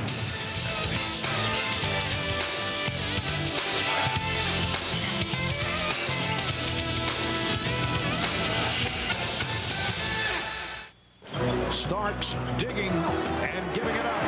Roberts with the facial. You're watching MSG Network. We're all over it. Feeling stressed out? Is that nagging back pain acting up again? Now you can experience a complete and relaxing massage with the Body Back Plus Massager. While its thick, soft cushion offers support, 5 independent motors massage all major stress points and tired muscle groups. You can even use the cycle mode, sending massage pulses up and down your entire body. Adjust the speed and intensity of the massage for the ultimate in relaxation. Choose a slow, gentle massage to soothe and comfort, or a stimulating, vibrant massage to revitalize. Other massagers cost hundreds or even thousands, but through the special TV offer, you can order the Body Back Plus for just 4 easy payments of $19.95. And if you call right now, you'll also receive this car adapter absolutely free. Now you can have a massage even in your car. Body Back Plus is also available with soothing heat for just 1 extra payment of only $19.95. Body Back Plus works anywhere, anytime you need it. Have your credit card ready and call 1-800-750-0975 or send $79.80 plus $14.95 shipping and handling to Body Back Plus, P.O. Box 910, Department 16, Gardnerville, Nevada. Eastville Showroom. We're gonna get you the best automotive deal. It's Eastville's. Eastville's. Who's gonna get you in the right set of wheels? It's Eastville's. Eastville's. So for a Chevrolet or Geo, come and give us a try. 'Cause we don't wanna sell you, we'll just help you buy. It's Eastville's. Eastville's. And now, East Hills is proud to announce the addition of Oldsmobile on Northern Boulevard in Roslyn. At East Hills. Wherever you want your career to go, Nassau is the right start. I might not have made it this far without that first stop at Nassau. I really profited from those 2 years, learning that no matter what the product, I've got to sell myself first. With business professionals to guide you, Nassau could be the first rung on your climb up the corporate ladder. Bottom line, Nassau was the right start for me. Nassau Community College. With more than 60 degree and certificate programs, it's definitely the right start. This copyrighted telecast of the National Basketball Association may not be retransmitted, reproduced, or rebroadcast without the express written consent of the NBA. Welcome back. You're watching the Tri-State Jeep and Eagle halftime report. There's only one Jeep, and it's only at your Tri-State Jeep and Eagle dealer. Deb Kaufman back with you, where the Knicks have a lead on the Milwaukee Bucks. It's 55-51 as they go to the locker rooms for halftime. Well, it's a Sunday night here at the Garden, which means a busy day of NFL football. Let's check in with Bob Page at the MSG Sports Desk. He has all the highlights of that and more. Thank you, Deb. Hi again, everybody. How about these 2 NFL expansion teams? Now just 1 game away from, can you believe it, meeting each other in the Super Bowl. This afternoon, Carolina advanced to the NFC Championship game at Green Bay. Panthers defeated the Dallas Cowboys at home 26-17. Albeit an injured Dallas team. Michael Irvin went out with a fractured shoulder in the first half. Panthers led 7-3 going into the second quarter. Kerry Collins to Willie Green, 14-3. It was 17-11 at halftime. Then late in the fourth quarter, Panthers still clinging to a 6-point lead. Former Jet Pat Terrell intercepts Troy Aikman to cement the victory and advance to the title game for Carolina in just their second year of existence.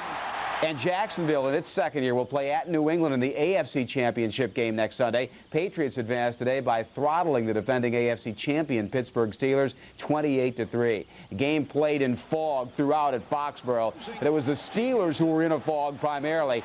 Curtis Martin ran roughshod over them. 166 yards rushing and 3 touchdowns, including this 78-yard ramble in the second quarter to send former Giants coach Bill Parcells on to the AFC Championship.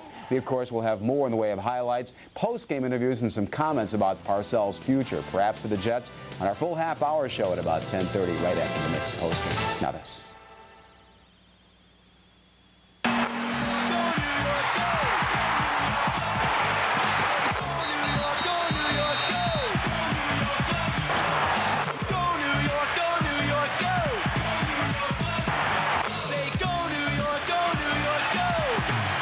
Introducing the New York Knicks credit card from American Express. Call 1-800-KNICKS now and get the only card that gives you savings, service, and great Knick discounts. Get the savings of no annual fee, this low introductory rate for purchases when you pay your bill over time, and American Express service. Plus, discounts at the Garden at restaurants and on Knicks merchandise. A free gift just for using the card. You can even win prizes like a skybox seat to a Knicks game. So apply for your Knicks credit card from American Express. Call 1-800-KNICKS now, because there's just one thing to say about a credit card this great. American Express helps Knicks fans do more.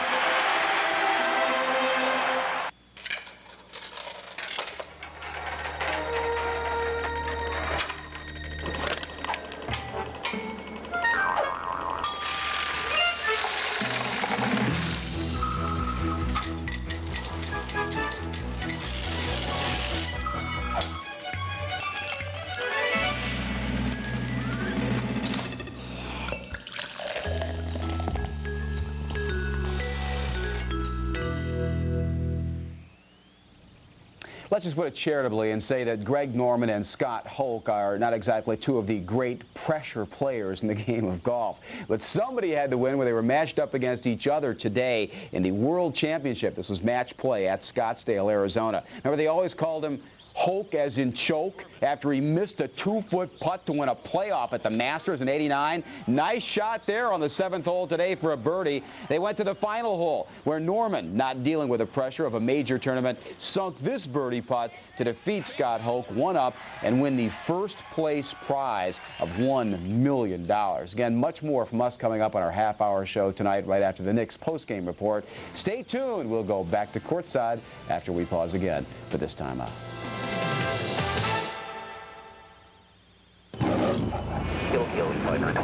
Who is actually flying the aircraft?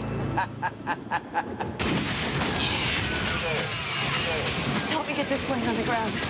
This plane is not gonna land. It's crazy. Miss, let's delay our flight. Flight tracking, she's losing altitude. Say your prayers. Turbulence. Rated R starts Friday. Thank you.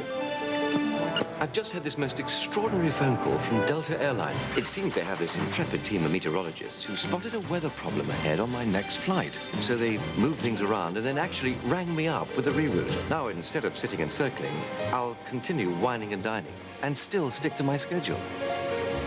Very civilized, wouldn't you say? Cheers. And Ward pumps it down to Ewing, running the floor to Pete Bowling. You're watching MSG Network. We're all over it. Eastfield Showroom. We're gonna get you the best automotive deal. It's Eastfield. Eastfield. Who's gonna get you in the right set of wheels? It's Eastfield. Eastfield. So if you're looking for a Jeep or Eagle, give us a try. Cause we don't want to sell you, we just help you buy. It's Eastfield. Eastfield. Now get a loaded Grand Cherokee Laredo for only $349 a month with no money down. At Eastfield. Wherever you want your career to go, Nassau is the right start. I might not have made it this far without that first stop at Nassau. I really profited from those 2 years, learning that no matter what the product, I've got to sell myself first. With business professionals to guide you, Nassau could be the first rung on your climb up the corporate ladder. Bottom line, Nassau was the right start for me. Nassau Community College. With more than 60 degree and certificate programs, it's definitely the right start. Some of our announcers' clothing is furnished by Harry Ellis Menswear.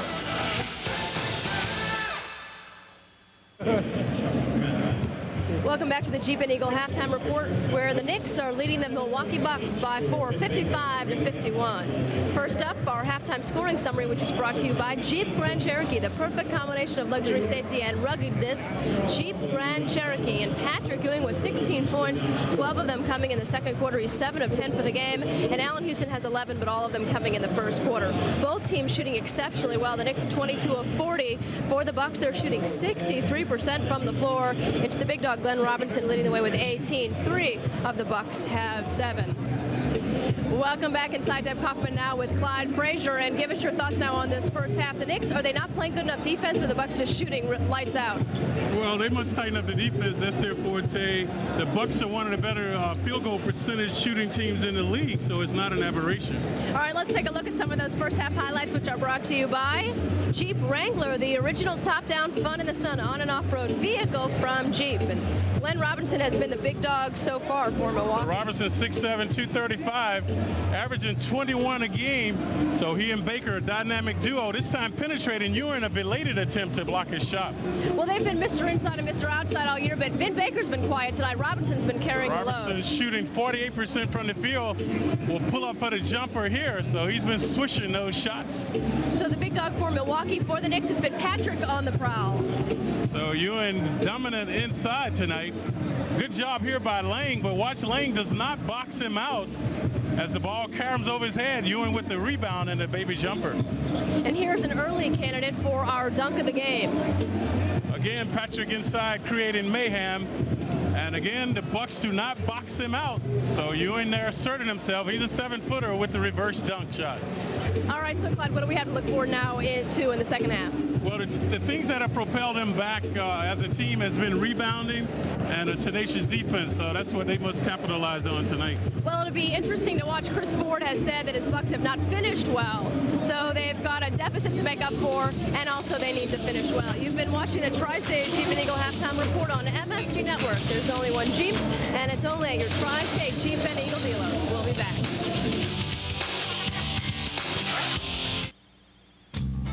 Alonzo Mourning, 21 points per game, loves McDonald's French fries. Hey! Reggie Miller, threat from the outside, loves McDonald's French fries. Whoa! Patrick Ewing dominates the post, loves McDonald's French fries. Yow! Scottie Pippen, over 1,500 career steals. Uh-oh. And a great first step. McDonald's, America's favorite fries. Go get 'em.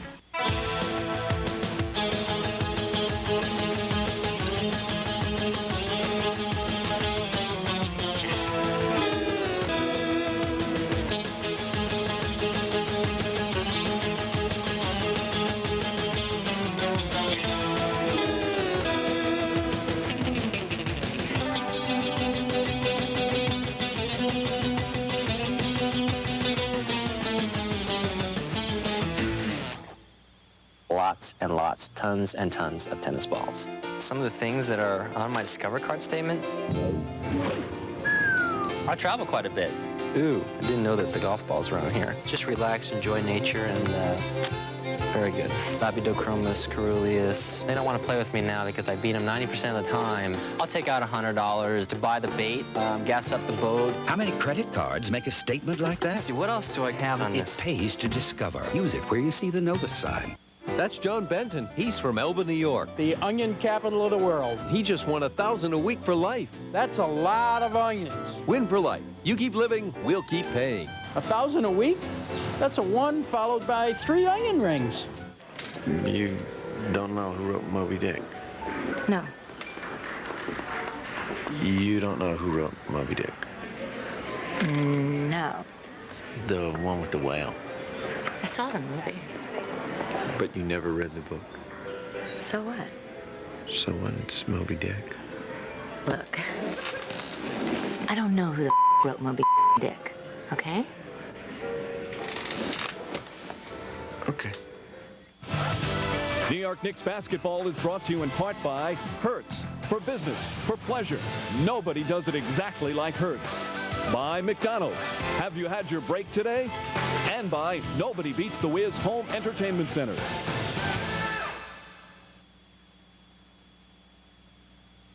This date in Knicks history is brought to you by Tommy Hilfiger, the classic American designer.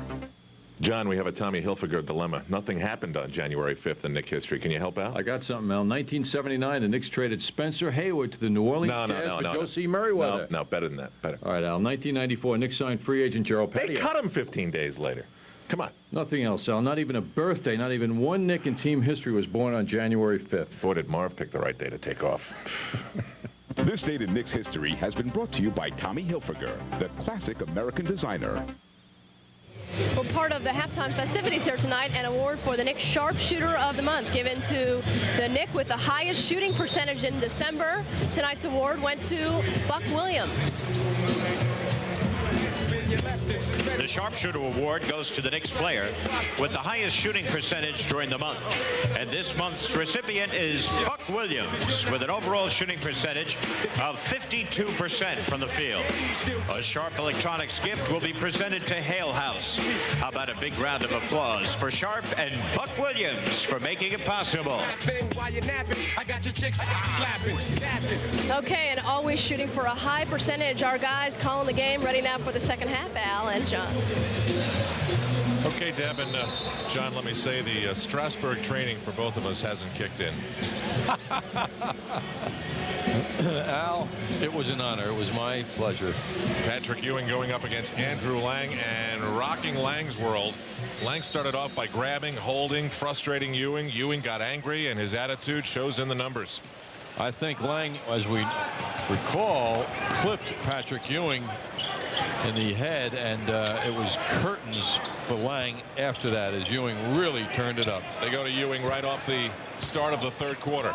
Ewing, Lang couldn't stop that roll. It was contact on the release, and Ewing again is scowling at the officials, but he gets the 2 points, and the Knicks have a 6-point lead. One thing Larry Johnson and the Knicks will want to do is somehow slow down Glenn Robinson. And still keep the eye on Vin Baker. That's not a bad way to start as Larry Johnson steals the ball. Oakley up the floor. Here's Houston. The biggest Knick lead of the game. 59-51. Ray Allen spins on Houston. A wild shot that almost goes. Oakley fires it for Houston. He's guarded by Sherman Douglas. Larry Johnson on Glenn Robinson. Again, he goes to the basket. Baker looms as the challenge for the Knicks, certainly along with Robinson, but he was so quiet in the first half, and you would think that they're going to start looking for him more than they did.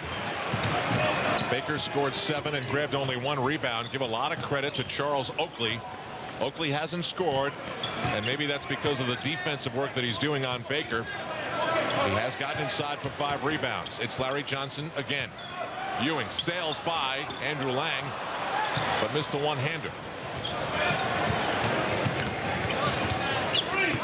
Milwaukee has won 4 straight games here at Madison Square Garden. Lang blocked by Ewing. Lang hit by Ewing. And Andrew Lang will go to the free throw line for 2 free throws. Only Ewing's second foul. You know, Alan, looking at the Milwaukee Bucks roster from last year to this year, I took note of the absence of Terry Cummings.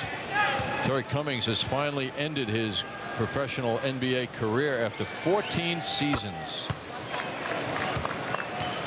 The guy who started with San Diego for a couple of seasons, then moved over to the Milwaukee Bucks for several years, then went to San Antonio, John, I could be 5 years, and then finished last year with the Milwaukee Bucks. Career average of 18 points a game, a class performer, and his absence is noted. You know? I don't remember the emotional press conference. Do you? Nothing. Some guys just go quietly. No. Remember the health problem he had when he came into the league with his heart?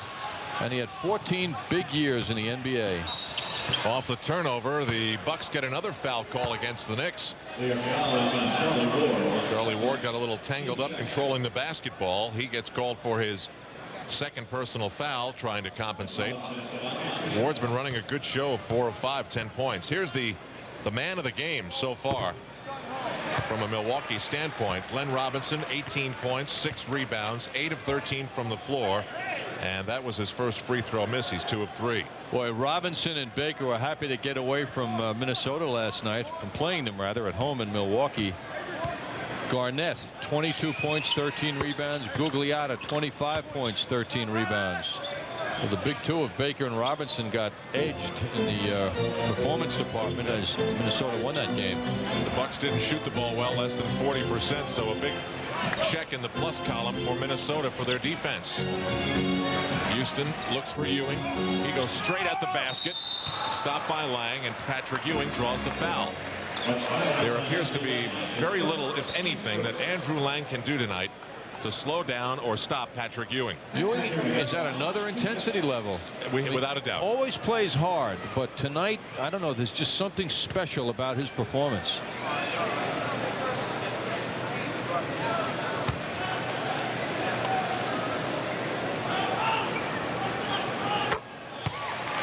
Ewing on his way to another double-double, and speaking of that, here's a look at the players in the NBA this year who are double-double performers in points and rebounding on the average. It's actually better than a double-double. It's 20 points and 10 rebounds, right? Isn't that what a double-double is? No, a double-double's double digits. Okay, it could be 10 points and 10 rebounds, right. What a sharp staff. Andrew Lang is hammered. And again, that's the kind of foul you don't necessarily hate, because you want players to know if they go at the basket, there'll be a price. Jeff Van Gundy's Knick team have held the opposition under 90 points in the last 6 games. And they could do it again here. The Bucks standing at 53 with only 2 points in just about 3 minutes of this third quarter. The Bucks have now missed their last 5 shots, a streak that started in the late stages of the first half.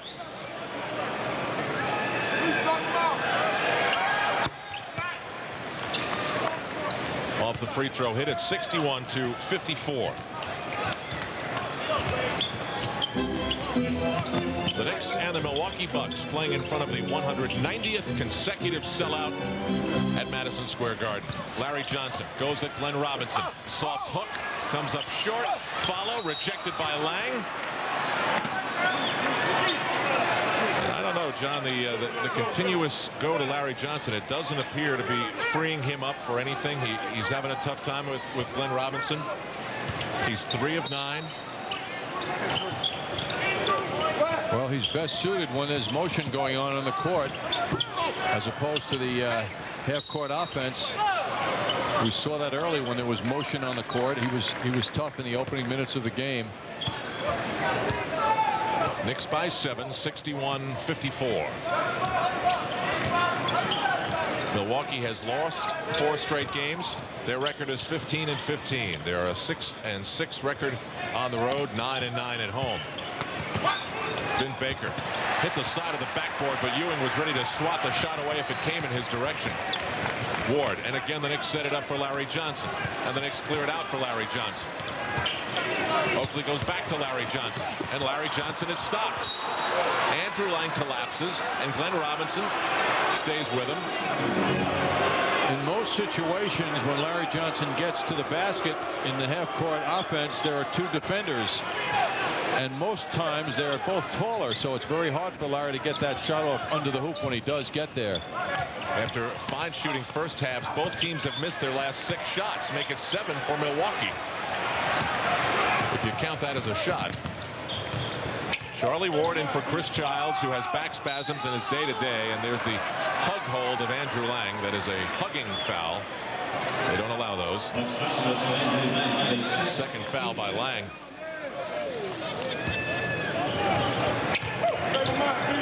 Here's how it sounded. I heard chuckling. You have very keen ears. Charlie Ward had a good first half, 20 minutes of play, led the Knicks with 4 assists to go along with his near-perfect shooting, 4 out of 5, including a 3. Meanwhile, Allen Houston called for an offensive foul. He was holding, and so it's Milwaukee ball. And these two teams have gone into one of those droughts that we've come to expect just about every night. These long stretches without scoring. Quick shot by Ray Allen. Baker and Oakley battle viciously for the rebound, but Oakley wins it. His 6th rebound. Baker's got only 2. Ward spins for Larry Johnson, and this time he gives it off to Ward, dribbling through traffic. Ewing's open. Patrick Ewing hit by Vin Baker, and Ewing is furious. Chris Ford's not too happy either, and he calls a timeout. The Knicks have a 9-point lead. It's their biggest lead of the game. The stars rarely shine this bright, and they're showing up in droves. The 18th annual Toyotathon. Excitement is high for the all-new Camry, because Automobile Magazine says the best car built in America just got better and more affordable. And not to be outdone is the roomy flagship, Avalon. Like the Camry, it was just rated a best buy by Consumers Digest. So just waltz right into your Toyota dealer now, before it's too late. The 18th annual Toyotathon, Toyota's premier sales event. She knew where she was headed, and it wasn't to a bigger office with longer hours, where you phone home good nights to your kids. She has her own business now, and along the way found a broker who kept her focused on where she was going. She gave up the big office and a view, but what she's seeing is her kids growing up. How'd she get there? More research, insight, understanding. Payne Weber. Invest with more intelligence. Vin Baker to NBA chess pass drill level B. Vin, thanks for coming. I'd like to show you something. Jersey test positive. Commence starter sock performance analysis. Did these with the others. Today we're simulating a home game to test thermal protection. Yeah! You're the man! You ever been to Milwaukee? Temperature reduction in progress. Remember, when you're having good times with good friends, to drink responsibly, because friends know when to say when. A reminder from your friends at Budweiser. The Milwaukee Bucks are having a scoring problem. They've missed their last 7 shots and have no field goals in the last 7 minutes. Only 3 free throws over that span. We have 7 minutes and 12 seconds to go in this third quarter, with the Knicks up by the biggest margin of the game, 63-54. Glenn Robinson, with 18 points at the half, has only 1 point here in this third quarter in just about 5 minutes. So Larry Johnson's doing something right in that regard. Meanwhile, Charles Oakley continues to prevent Vin Baker from being a factor at all in either way, rebounding or scoring. And so those are some of the storylines, plus the domination of Patrick Ewing over Andrew Lang brings us to where we are right now. Robinson over Larry Johnson. Johnson had his hand way up in his face and now picks up the loose ball. Ward ups the tempo, cuts away from Douglas, loses him in the process. Houston works for his own shot. That's an air ball. Wanted the foul call, and he and Ray Allen jostle as they move up the floor. Baker challenged by Oakley. Baker goes right at Oakley. And Vin Baker gets his 4th hoop of the game. He's got 9 points. 63-56. Knicks run the set play. Screen by Houston. Oakley all alone. Charles Oakley's got his first points of the game. Well, the first half, he only took 2 shots in 17 minutes. Sherman Douglas. Takes the first step, but Charlie Ward's got speed defensively. Glenn Robinson. Ward tries to help out, so does Ewing. They slow down Robinson's progress. He goes for a three. Oakley's got the board. Way up the floor is Larry Johnson. What a decoy effort he gave to Sherman Douglas. Douglas fouled him. Johnson really nonchalanted it. Didn't want Douglas to know the ball was coming because his back was to the play. And he just couldn't get it to fall. And Chris Ford, if I'm going to read lips and live dangerously, which is fun from time to time, John said, he ran into him. Well, let's see the picture here. Looks like Larry was assaulted. Yeah, I think so.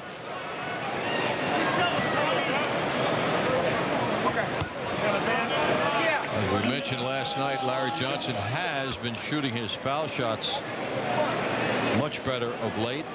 Coming in tonight, 24 of his last 29, 83%. And as you mentioned earlier, Al, half of his rebounds this year are offensive rebounds, an area that is very tough to excel in. From a shooting standpoint, though, Larry Johnson in the last 4 games, 8 for 30. 8 for 30, 67-56, 5:40 to go in the third quarter. Knicks up by 11. That's their biggest lead of the game. Oh, 12 was the largest. Now it's 11. Baker drives on Oakley. He's met by Houston and Patrick Ewing. Knicks making life miserable for Vin Baker. Houston on the run. He's got Johnson, Ward, Houston, who lost the ball. A lot of groans at the Garden as the Bucks try to counter. Douglas hands off, and Ewing is right there to stop Glenn Robinson.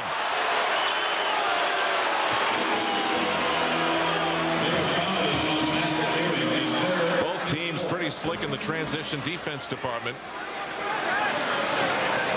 Well, Ewing has been a forceful defender, and once again he's right there. Looks like he had all ball there, but the official saw some contact on Glenn Robinson from Ewing. Patrick was just making a motion to the official, Hugh Hollins, that it was all ball. Meanwhile, Robinson's right at his average now, 21 points. That was Ewing's third foul. Patrick Ewing has 5 blocked shots in the game. He has really turned it up in that category. Larry Johnson lost the pass a little high from Charlie Ward. Robinson so comfortable at his size, dribbling the basketball. He's 6'7", but looks taller. Douglas got it over Patrick Ewing. And it's a 7-point Knick lead. That's an example of how Robinson has become a more well-rounded player. Nice pass to his teammate instead of forcing the shot in close. Houston for Ewing. Patrick Ewing is sent to the floor. And we've got a foul, and he'll go to the line for some free throws. Ewing on the season averaging 21 points a game, 2.5 blocks, little over 1 steal, almost 2 assists, almost 11 rebounds. And if you look at the last 8 games, he's 1 block a game over that. Well, right now he's also number 6 in the NBA in shot blocks. Bradley, Mutombo, Garnett, Minnesota, Shaquille, Mourning, and then Ewing. And he's a 76% free throw shooter. That's like a number Shaquille O'Neal dreams about when he's asleep. Knicks by 9, 4.5 to go. Or when he's awake. Probably both. No, if he was awake, he wouldn't dare. He knows how unrealistic it is. Oakley grabs another rebound. He's got 8. Sherman Douglas clapping some encouragement at his team. They've definitely hit a lull here in this third quarter. Allen Houston from just inside the stripe over Ray Allen. And Chris Ford's got a nasty look for Ray Allen as he comes into the huddle. It's a 22nd timeout. Well, I was talking to a member of the staff of the Bucks before the game about Ray Allen, and he was saying how proud they are when they look at their 1-loss record and Ray Allen's presence on this team. Now they come in tonight at 500. Ray Allen is In the top 11 draft choices of last year's draft, he is the only rookie in the top 11 playing on a winning team. And the Bucks give him a lot of credit for that. 4 minutes, 5 seconds to go at the Garden with the Knicks holding on in the third quarter. 71-60. Here's a look at the rookies, and the Knicks have had a taste of every single one of them. Look at the numbers. I mean, that some of these guys can come in and have this sort of an impact. Ray Allen's getting huge minutes. He started all but one game. Glenn Robinson picked up by Ewing, dribbles through traffic. Somebody swiped at the ball, and it's off Glenn Robinson's leg. The Knicks are playing a different kind of defense here in the third quarter. You really get the feeling that as a team, they talked about the shooting percentage that Milwaukee had, over 60% in the first half, and saying that's not what we're all about. And the defense they played here in the third quarter is really noteworthy. Allen Houston. John Wallace in the game, smacks it away, but he was out of bounds when he did it. Milwaukee is shooting 2 for 11 in this third quarter. Knicks are looking physically very strong now. Third game in 4 nights. You see they're shooting much better than the Bucks right now in the third quarter. Third game in 4 nights in 3 different gyms, so to speak. Glenn Robinson got free. Boy, was Charles Oakley all over Vin Baker on the perimeter. Busy hands, doing a little trash talking. 3:13 to go in the third. The Knicks 71, the Bucks 62. Ladies and gentlemen, tonight for the Knicks Super Shot Contest. Robinson went in for that shot. Taking a look at what the Bucks are not doing in the third quarter compared to what they did in the first half, and that is hit their shots. Wallace looking for Ewing. Big rebound by Oakley, and he draws the foul. He beat Vin Baker to the ball, and then Baker, trying to get back to it, committed the foul. Oh, they called the foul on Douglas. Excuse me. I didn't even see him in the neighborhood. So Oakley to the free throw line for his first free throws of the game. Last night receiving 4 stitches in his collision with Dikembe Mutombo that led to Jeff Van Gundy's angry explosion. And then Buck Williams, 2 technical fouls. John Starks making his first appearance in this second half. Allen Houston leaves. He had 11 points in the first quarter, none in the second, and 4 here in the third. Starks had 5 second quarter points, and we're just under 3 minutes to go. The Knicks up by an even 10, 72-62. Starks only played 9 minutes in the first half as Allen Houston had the touch. Ewing jumps out on Andrew Lang. Oakley overplays Baker, and the ball goes out of bounds. When Charles Oakley got, he is really getting Vin Baker. There's terrific below the foul line help going on by the Knicks big men. Converging, they're reacting quickly as you see Ewing come over to help out Oakley. Baker flying through, showing the ball left, coming around right. Knicks by 8.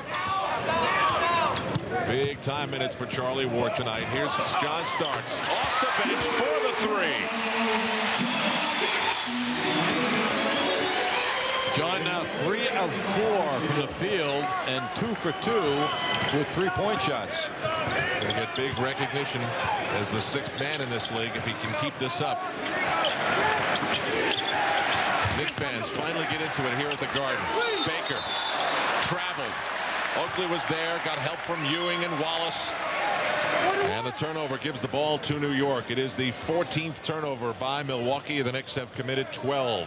Interesting watching Vin Baker. He has to feel a lot of stress, Al, I would think. He must have many fans here. He's not having a good game, but he doesn't change his mood. You know, he keeps digging. John Wallace hits the shot, and for Wallace, his first points, 1 of 4 from the floor. And we've got a timeout here at Madison Square Garden with 1:47 to go in the third. The Knicks enjoy their largest lead. It's 13 points. Well, this concludes our tour of the Bud Light Brewery. Thank you very, very much. Hey, look, everybody. It's a new guy. Hey, new guy. Where? New guy. Hey, new guy. Name's Jim. Been here since September '93. This here's Fred. He took the tour in '92. For the great taste that won't fill you up and never let you down. Welcome to paradise. Make it a Bud Light. You need anything from the outside, I'm the guy you see. Okay? Chips, pretzels. Send your package in 2 days with FedEx, and people are impressed. Cost about $8. Send your package in 2 days with UPS, and people are impressed. Cost about $6. Send your package in 2 to 3 days with priority mail from the U.S. Postal Service, and people are impressed. Cost $3. So, 8, 6, 3, what's your priority? Priority mail from the U.S. Postal Service. Minolta presents Vectus Big Bang Technology, recreating the world of photography. Worry-free film pops in, threads itself, pops out, even switch mid-roll. 1, 2, and 3 photo shapes. Vectus prints show date, occasion, even happy birthday. Photo record shows a whole roll at a glance. Vectus, an explosive line of cameras with Big Bang technology. Only from the mind of Minolta. Vectus. Ray Allen was born on an Air Force base in South Carolina, in California, grew up in South Carolina, went to the University of Connecticut, and his last game at Madison Square Garden was the Big East final against Georgetown. In a wild running shot with 16 seconds to go, he gave his Huskies the lead. That's when Allen Iverson came up the floor and was determined to take the final shot. That wouldn't go, and neither would the putback. And it was an emotional win for a UConn team that went on to the Sweet 16 position in the tournament. Ray Allen was beside himself, 17 points, 12 rebounds in the win over Georgetown. Now he's getting used to life in the NBA, and he's learned a few things from Allen Houston here tonight as Johnny Newman shares some of his experience. Sherman Douglas, as we go back live, hits the shot and will get a free throw as well.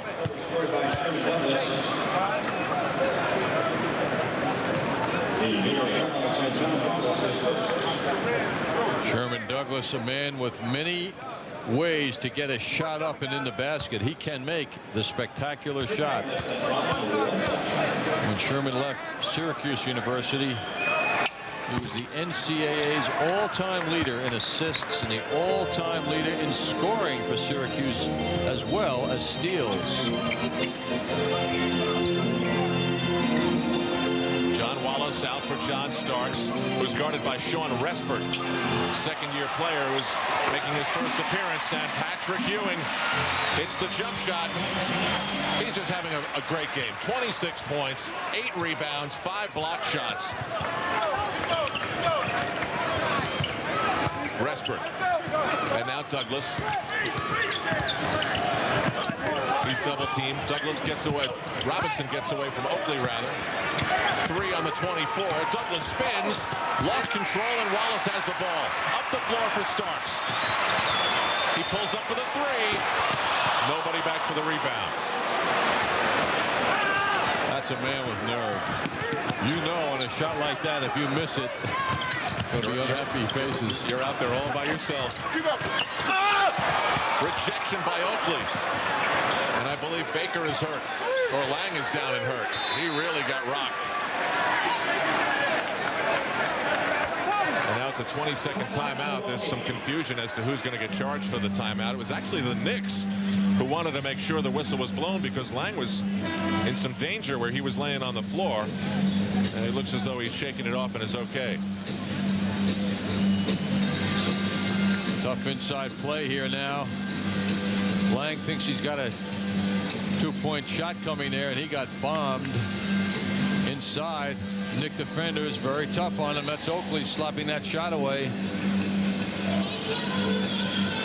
But John, the Knicks, to a man, recognize the important games that are to come in this month of January. Big showdowns, and last night was one of them against the Atlanta Hawks. And they played with an attitude here tonight that really shows that they wanted to avenge what happened last night in Atlanta. Timeout. Back in a moment.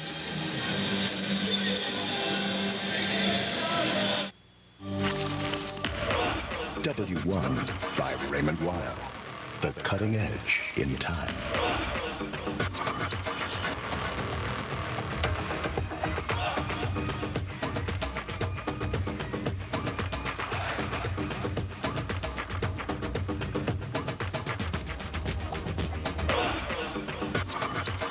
time for the next generation.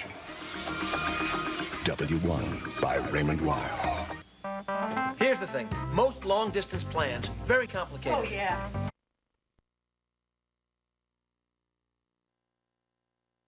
February 11th. The event will feature the top players and teams from New Jersey against their New York rivals. The triple header tips off at 11 a.m. and features national powerhouses such as New Jersey's St. Anthony's High School and St. Patrick's, as well as New York's Christ the King and St. Raymond's. Tickets on sale now at the Garden Box Office and all Ticketmaster locations.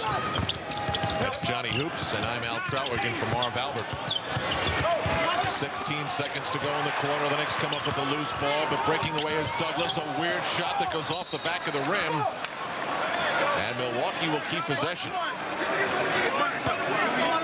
Douglas was desperate. Oakley was everywhere. And now it's Milwaukee's ball with 10.4 seconds to go. And that'll be an offensive foul. They never got the ball in. Someone set an illegal screen or grabbed somebody. The foul is called against Armin Gilliam. Chris Ford with the appropriate reaction. John Wallace with 7. John Wallace with 6. John Wallace with 5. He did it all. He handled the ball, dribbled beautifully, and finished strong. Glenn Robinson with 3. Glenn Robinson with 2. And that's the end of 3 quarters here at Madison Square Garden. What a job the Knicks did on Milwaukee defensively. The Bucks score only 15.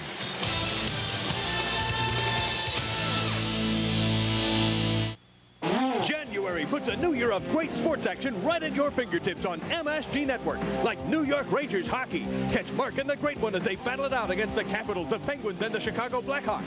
The New York Knicks tip off some big matchups against the Bulls, the Pacers, and the Cleveland Cavaliers.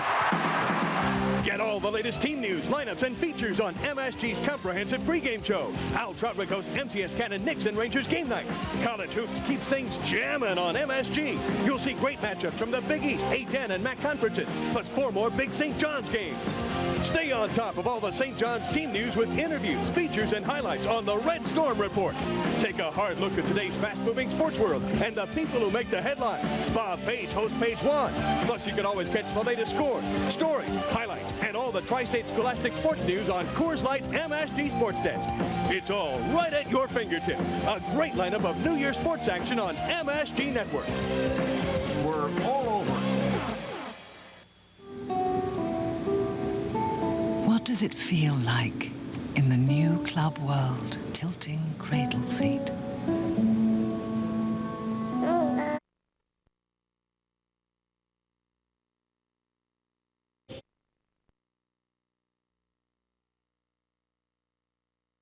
The cutting edge in time. Well, you're looking at Glenn Robinson, the Milwaukee Bucks. He was the first-round draft pick in the NBA in 1994, the first pick of the first round, #1 overall. And look what he and Vin Baker have combined to do to opponents in the NBA. The top-scoring duos in the NBA, Jordan and Pippen, Olajuwon and Barkley, Payton and Kemp, Baker and Robinson. #4 combined scoring on the average per game.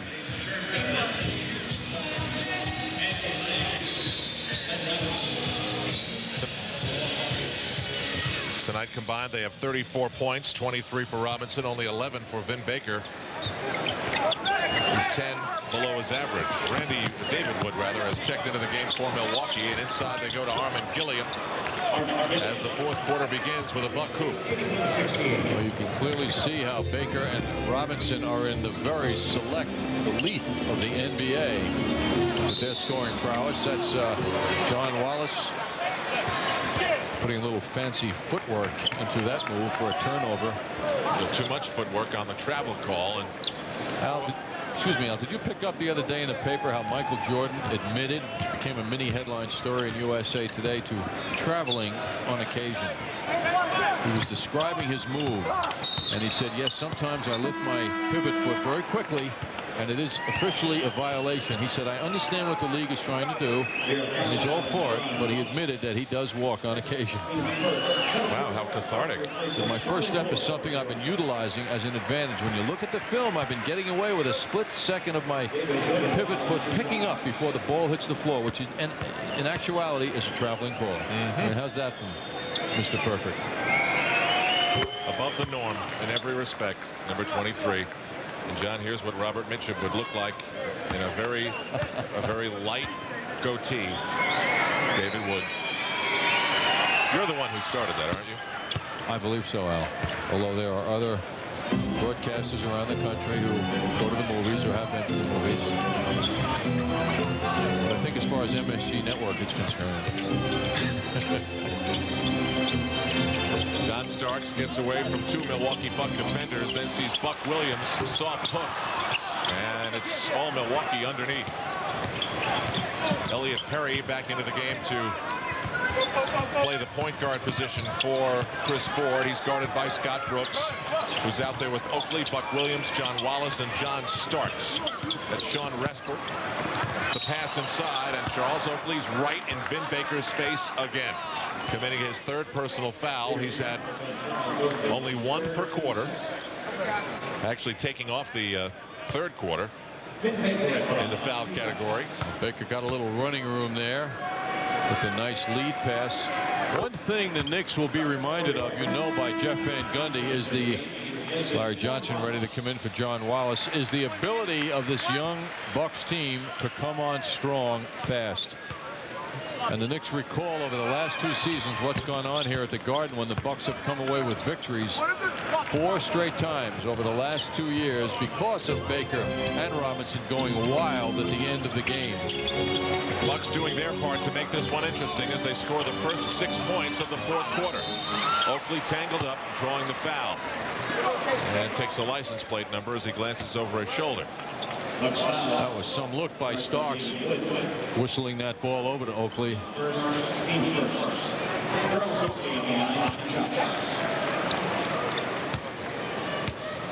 Oakley with only 3 points, but again, we've pointed out he's been really something against Vin Baker here in this game so far. Knicks finally score a point in this 4th quarter. Milwaukee with the lineup of Armin Gilliam, David Wood, Vin Baker, Elliot Perry, and Sean Respert. Respert in his 2nd year out of Michigan State. And Oakley gets them both. So it's 83-72, back to a double-digit 11-point lead for New York.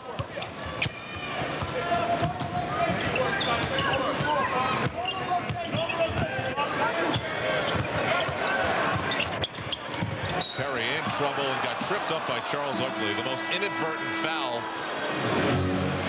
that I think I've ever seen Charles Oakley commit. I mean, normally he really makes you think about it. He was running away from the man and he committed the foul. Charles Oakley. Who, me?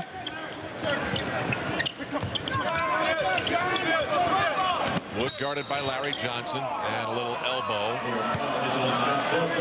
Scotty Brooks is called for the elbow, cutting through a low screen, and that is the 4th team foul on the Knicks, and we've only played a minute 43 of the 4th quarter. Could be a factor later on. Wood looking desperately for Vin Baker, knocked out of bounds. Larry Johnson said it was off David Wood, but he doesn't get the call. Tommy Nunez called it the other way. So Milwaukee has 16 seconds on the 24-second clock to get off a shot.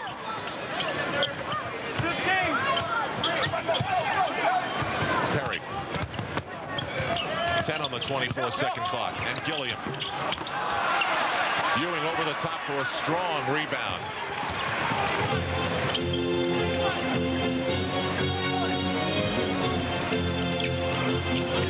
It's Buck Williams guarded by Vin Baker. Does the dribble spin? Way up involved in there was John Starks, who just missed getting the rebound. Out comes Elliot Perry. Picks up the pace, pulls it up, and Milwaukee is back to within 9. Elliot Perry doing a Kerry Kittles of New Jersey coming up court. forcing the ball up fast, taking a quick jump shot and making it. Tibble's put on a nice show here for the Nets last week. Patrick Ewing over Armin Gilliam. Ewing again complaining about the absence of a call. Vin Baker. Big rebound by Buck Williams. And a steal by David Wood, but he stepped on the end line, and it will be Nick Ball. The much-traveled David Wood. Al, I was looking at where he's been during his NBA career. We don't know when we go to an arena where he's going to show up, what uniform he's going to have. Chicago, Houston, San Antonio, Detroit, Golden State, Phoenix, Dallas, now Milwaukee. What a jersey collection he has. It's Larry Johnson looking for someone who's open. It's John Starks, and he hits the three. That'll quiet Milwaukee down a bit, and the Knicks are back in front by a dozen. Starks has 3 3-pointers off the bench in this game, 11 total points. Respert fakes left, right, creates some room, and throws up a ball that goes as high as the backboard and then drops through. Perfect. Like Atlanta last night, the Knicks are trying to protect a big-time home winning streak. They've won 9 straight here at the Garden. Brooks was in trouble, found Starks, and Starks is fouled as he approached the basket. And he's actually helped up by Sean Respert. Sportsmanship lives. Charlie Ward back into the game. Scott Brooks leaves. Brooks didn't score, and he has seen 8 minutes of action in this game tonight. Again, Chris Childs out with back spasms. Originally, earlier today, it was thought that Childs would be able to play, but then he just couldn't go. Johnson is blocked. Ewing tries to save it. Baker goes up for a big rebound. He's got only 4 rebounds in the game. Baker cuts on Buck Williams, met by Starks. Perry goes back for Vin Baker, who's guarded by Buck Williams. They collide, and Baker is fouled. Ewing was helping out. Charlie Ward was helping out. And Vin Baker will go to the line. And you know, for as tough as Charles Oakley was on Vin Baker in the first 3 quarters, these are only going to be the 5th and 6th free throws for the former Hartford star. He's got a contract into the next millennium, but he's got an option to get out of it in 2 seasons. Interesting to see Sean Respert on the floor now, who has not played much at all for the Bucks this season. In fact, he's only played a total of 38 minutes of this season. Former number one draft pick of the Portland Trailblazers in '95, and he came over to Milwaukee for Gary Trent, a 1996 conditional first-round draft pick. Starks worked a little too hard for that shot, and there's the man you're talking about, John, Sean Respert, saving it on the sideline, but they say he was out of bounds, and the Knicks will get the ball, I believe, and we've got a timeout here with 7 minutes and 30 seconds to go. It is the Knicks 86 and Milwaukee 77.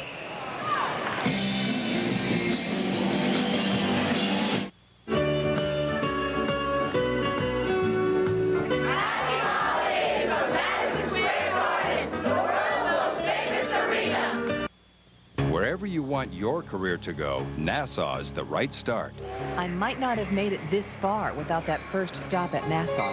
I really profited from those 2 years, learning that no matter what the product, I've got to sell myself first. With business professionals to guide you, Nassau could be the first rung on your climb up the corporate ladder. Bottom line, Nassau was the right start for me. Nassau Community College. With more than 60 degree and certificate programs, it's definitely the right start. Save me! Save me! Save me! I'm being held here at Franklin Square Ford, and you can save me and dozens of other Benjamin Franklins when you buy any new Ford, a new conversion van, or a quality pre-owned car at Franklin Square Ford. Don't let them keep me here another minute when you could put me in your pocket and have a new Ford in your driveway too. Franklin Square Ford, 690 Hempstead Turnpike, Franklin Square. 5, 4, 3, 2, It started. The countdown to the 1997 New York Saints next game's begun. And you can be a part of all the high-scoring, board-smashing action. The Saints fire up against the Rochester Nighthawks. Saturday night, January 18th, 8 o'clock at the Nassau Coliseum. $12 gets you in to see how hot the action really gets. Tickets are on sale now at the Coliseum box office or Ticketmaster. Saints Lacrosse, presented by Bud Light. Indoors. Intense. In your face. Well, the busy January is featuring lots of games. 16 for the Knicks. Let's take a look at our Delta Airlines upcoming Knicks schedule. Tuesday, the Dallas Mavericks and Derek Harper return to Madison Square Garden. MCS Canada Knicks game night at 7 on Tuesday. Friday and Saturday, the Knicks engage the Boston Celtics. Up there Friday, back here Saturday. John, just like the good old days, as part of Throwback Weekend after the Friday game, we at MSG will be part of the old train ride to Madison Square Garden, and we will ride with some of the all-time greats in the midst of this rivalry. There'll be a free throw shooting contest, part 1 on Friday, part 2 here at the Garden Saturday. So the MCS Cannon game night on Saturday night should really be fun, as long as Amtrak isn't too bumpy.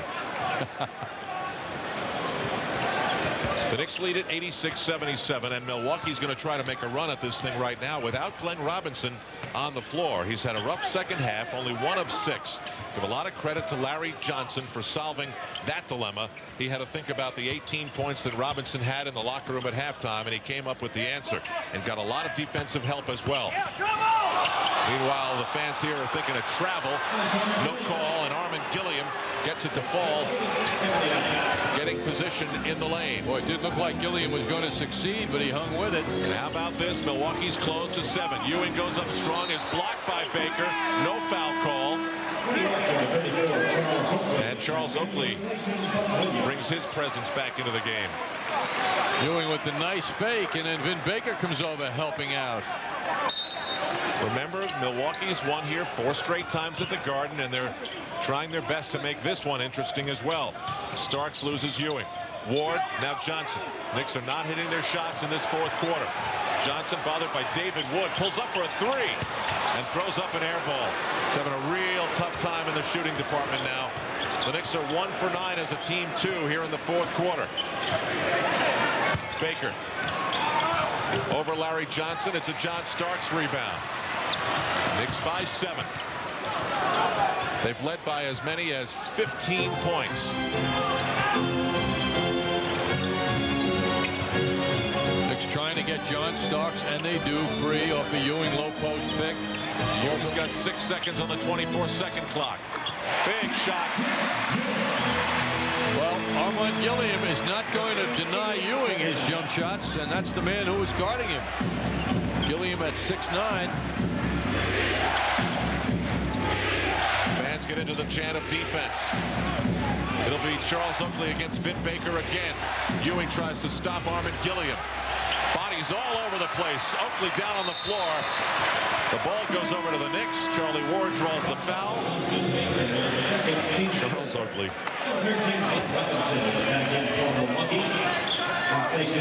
Well, he in many ways the heart of the Knicks defense. Get a look at his intensive play on Baker. And Gilliam matched up with Ewing. You can see Oakley in there to finish the play there and get that rebound. Gilliam missing that short jumper. If he's going to be on the floor, he's got to make those shots to be valuable. John Starks leaves 4 of 7 from the floor, 11 points. Charlie Ward back into the game with Allen Houston, Larry Johnson, Oakley, and Ewing. So it's the starting 5 for crunch time. 5:22 to go. 10 on the 24. Ewing bothered by Gilliam. Now in the open floor, sees Oakley. They forgot all about him. Larry Johnson with another offensive rebound. Oakley gets position, and the pass, and the foul. A lot of extra effort involved, and a potential 3-point play for Charles Oakley. It all broke right for the Knicks on that play because they kept moving. Ewing has the ball slapped away. All of a sudden, 2 men he's looking at.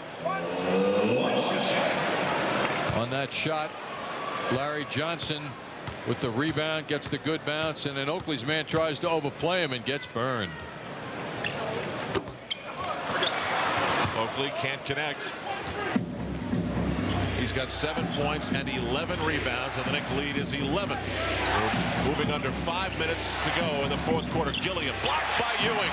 His 6th block shot of the game. Knick ball. It's hard to understand that matchup out there, Gilliam and Ewing. Hard from the Milwaukee perspective, that is. Good for the Knicks as Ewing sends Gilliam's shot away. At the other end, Gilliam is not going to contain Ewing. Well, I think Chris Ford just had enough of Andrew Lang's inability to stop Patrick. What do you think, John? I guess so. I guess so. Maybe stubborn to a fault here, though. But do you quit on a guy who's a lot bigger? 22nd timeout is called here with 4:38 to go. Andrew Lang, tough game. 4 points, 6 rebounds, and Patrick Ewing counters with 28 points, 6 blocked shots, 10 rebounds. And Ford not with a lot to say at this particular moment. Bucks also have 6'11" Joe Wolf on the bench too, who hasn't seen any action. In fact, he's just down at the bottom of their roster as far as playing time, or near the bottom certainly.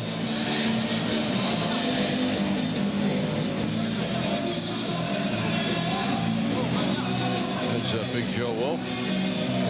Once sought after by Al Bianchi, wasn't he, John? Or was all that just a rumor?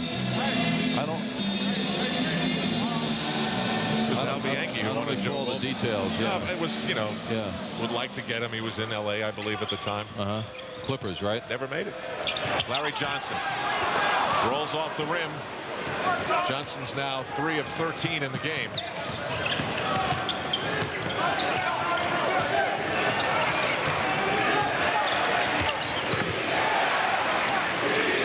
Get into it again.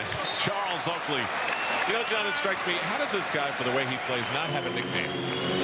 You know, black and blue or something. Well, Oak kind of applies to him. That's no creativity there. Big, strong. All right.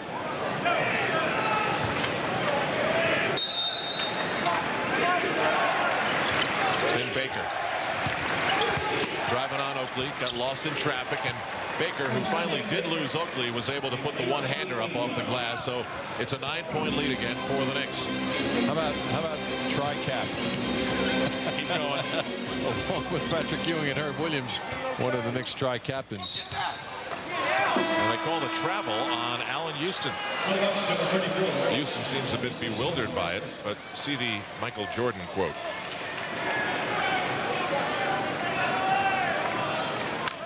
Sean Respert leaves the game. Glenn Robinson has returned. Robinson's had a quiet second half. 1 of 6, as we mentioned. A big turnaround from his very effective first half. Vin Baker. Ewing deflected the shot. They give him credit for a block. It'll be his 7th of the game. This is one of Ewing's truly outstanding games as a help defender. Ewing gets his own follow. You know, John, this won't be remembered the same way some of his 45-point games, a 39-point game, but he has been superb. Yeah, he's above the crowd in this game. Blocked by Ward. Here's Glenn Robinson. He runs into Ewing. And they call the foul. Blocking foul. Ewing is called. That'll be his 4th. And he's up to 30 points. John, this reminds me a lot of the win over Washington, where the Bullets, no matter how hard they tried, could chip at the lead a little bit, but there was a point where the Knicks just turned it off and said, no, you're not going to win this one tonight.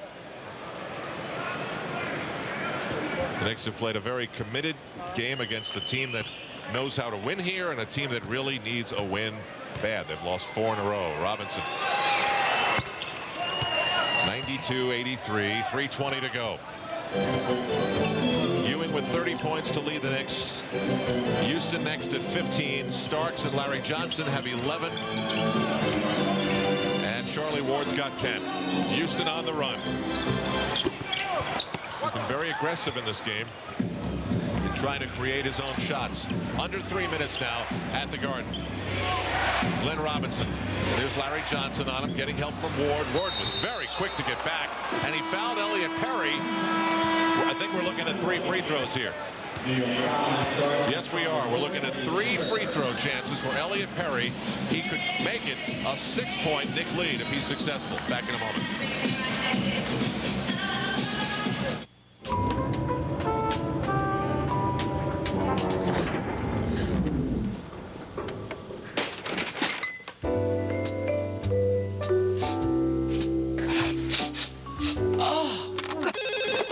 Precious Hotline, what's your problem? We're stuck with skunky beer. So it's not Budweiser? No. Remain calm, sir. We're on our way. Next time, look for this. New Born on Dating from Budweiser, because fresh beer tastes better. Precious Hotline. Could we order some Chinese? Old, junky antique shops. I like. You want me to tell you what my Discover card statement says? Just little things that make a girl sing. I have fish, and I have birds, and I have dogs. Mango, Cecilia Bartoli, and something by Puccini. Floridita Cuban restaurant, fabulous. Stuck to my diet a little bit. That cash bonus thing at the end. How many credit cards make a statement like that? Live a little. It pays to Discover. Use it where you see the Nova sign. Well, there's Patrick Ewing taking a well-earned rest. He has had a superb game here tonight. Done everything you can ask out of a big man. That's Perry on his way to the basket. Elliot Perry with a shot attempt turns into a pass. Turns into a shot block by Ewing on Gilliam. Ewing coming over with a beautiful shot block. I mean, wrist grabbing. Well, you got to take it when you get him. Meanwhile, Patrick's got a little January thing going. He's been the NBA Player of the Month in January the last 2 seasons, and he's really put up some really special numbers. The block shots, how he's been able to really raise that up, is something of note in the last 2 weeks. 30 points, 11 rebounds, 7 blocks in this game. Elliot Perry going to the foul line for 3 foul shots. Looking at his foul shooting record now in his 5th year in the NBA, has been a 78% shooter. So with those 7 blocks, I'm sorry, John, Patrick Ewing reties his season high. One more and it would be his season best. Had the same total against Washington. And now Elliot Perry, like John Starks, a CBA graduate that has made a bit of a name for himself in the NBA. He's got himself a nice contract, and he's got 3 free throws here. He's better than 80% from the line, and these are his first free throws in the game. The Knicks lead it by 8. He has a chance to make it 6, and it hasn't been 6 since the 3rd quarter. It's 7. Reminds me of Gerald Wilkins doing this in Orlando earlier this season in the closing moments of the game, hitting 3 straight. Elliot Perry gets the job done. He's got 12 points, 4 of 5 from the floor, perfect from the free throw line, and we've got a game. 2:45 to go. The Knicks lead is 6. Ewing way out, guarded by Gilliam. And now Ewing goes to post up with the steal. Perry picks Charlie Ward, goes right at the basket, draws the foul, and passes off. No, offensive foul. Boy, how at that speed Charlie Ward was able to set his feet is really something. That's a big turnover. What a steal. Well, Perry comes up court, forces the move. He made the steal. Often the reaction of a player. Charlie Ward did a heck of a job staying with the fast-moving Perry. He just barely got his feet set. 2:22. They lofted for Ewing. He's able to save it, but he's way outside with 7 on the 24-second clock, and he calls a timeout. Patrick Ewing called a timeout with 6 seconds on the 24-second clock. And Jeff Van Gundy's going to have to dip into his playbook for the 6-second special.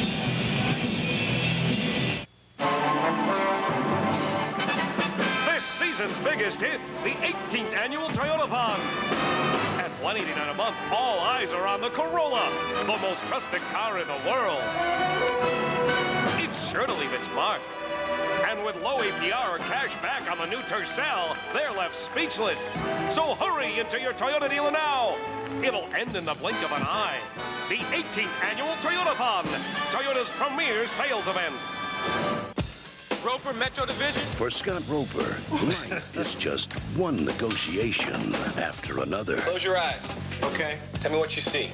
I see a scum behind the counter with a sword off. There's a female hostage down, and there's a special on toilet paper 4 for $1.29. Touchstone Pictures presents Hey, that's my car! Eddie Murphy. Well, what the hell happened to your Trans Am? Metro. Rated R. Starts Friday, January 17th. Well, Knicks fans, MSG Network and WPAT 930 AM, the Spanish language flagship station of the New York Knicks, invite you to listen to MSG Network's Knicks telecast in Spanish through the special SAP, secondary audio programming feature on your television set. For information on how to use SAP, consult your TV manual. Clemson, Smith Muniz, Alvaro Martin, and Robert Abramowitz providing the commentary. And you know, John, as I've always been told, as they're having a good time, that the people who speak Spanish know all about SAP and how to get it to work. So here we go. 2:15 to go. The Knicks have 6 on the 24-second clock. The Knicks have been very good at executing Jeff Van Gundy's plays. Ewing tangled up but gets it off. There's Oakley and Perry. Did he get credit for the timeout in midair? Yes. Elliott Perry grabbed the loose ball and did the old John Starks timeout in midair. 2:08 to go. Buck ball. Hey, Knicks fans, the Knicks 50th anniversary celebration book can now be yours. This publication features the spectacular photographs of famed garden photographer George Kalinsky and truly captures the drama, excitement, and emotion of the storied Knickerbocker franchise. To order your very own 50th anniversary book, send check or money order for $44 to the Knicks 50th anniversary book, 2 Penn Plaza, New York, New York, 10121. Attention, Debbie. If you're a true Knicks fan, get yours today. Did we rent with Hertz #1 Club Gold? Did we rent with Hertz #1 Club Gold? Did we rent with Hertz? Not exactly. Can't we skip the rental counter like it hurts? Can't we skip the rental counter? No, not exactly. No. Isn't our car under a canopy like it hurts? Isn't our car under a canopy? Isn't our car? Not exactly. In rent-a-car, there's Hertz and there's not exactly. We can't repeat that too often. If you were the client, would you hire us? Would you hire us? If you were the client, would you? Exactly. Well, the Bucks have certainly made this interesting by competing. The Knicks with 6 seconds to go. Inbound the ball. Get it to their big man. Under pressure of Gilliam, who's done a good job. Ewing misses the shot. Curry with a mid-air timeout call, and he gets it. Only one problem, Johnny Hoops. That's their last timeout. 2:08 to go. What do you think? If you were Chris Ford, would you want him calling that timeout with this much time left? They have no timeouts left. It's so rare with this much time left that you see a team with zip. Well, had the Knicks gotten the ball, gotten another 2 points, it would have been an 8-point lead. So I think it's okay. Well, I mean, the lesser of two evils. We'll see if it's worth it. They got to score. Buck ball as we are at 2 minutes to go. It's Glenn Robinson. He's been off the second half, and Allen Houston's got the rebound.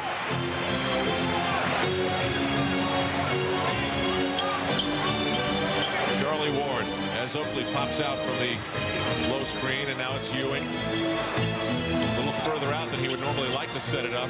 Larry Johnson for 3. How do you figure it?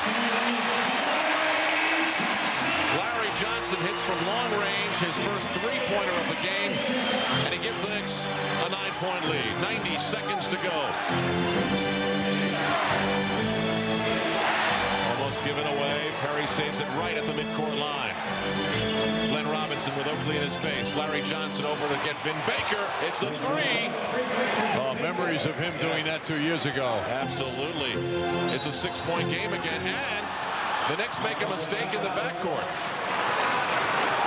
It's an offensive foul. It will be Buck ball with 1:15 to go. Allen Houston called for the foul in the backcourt.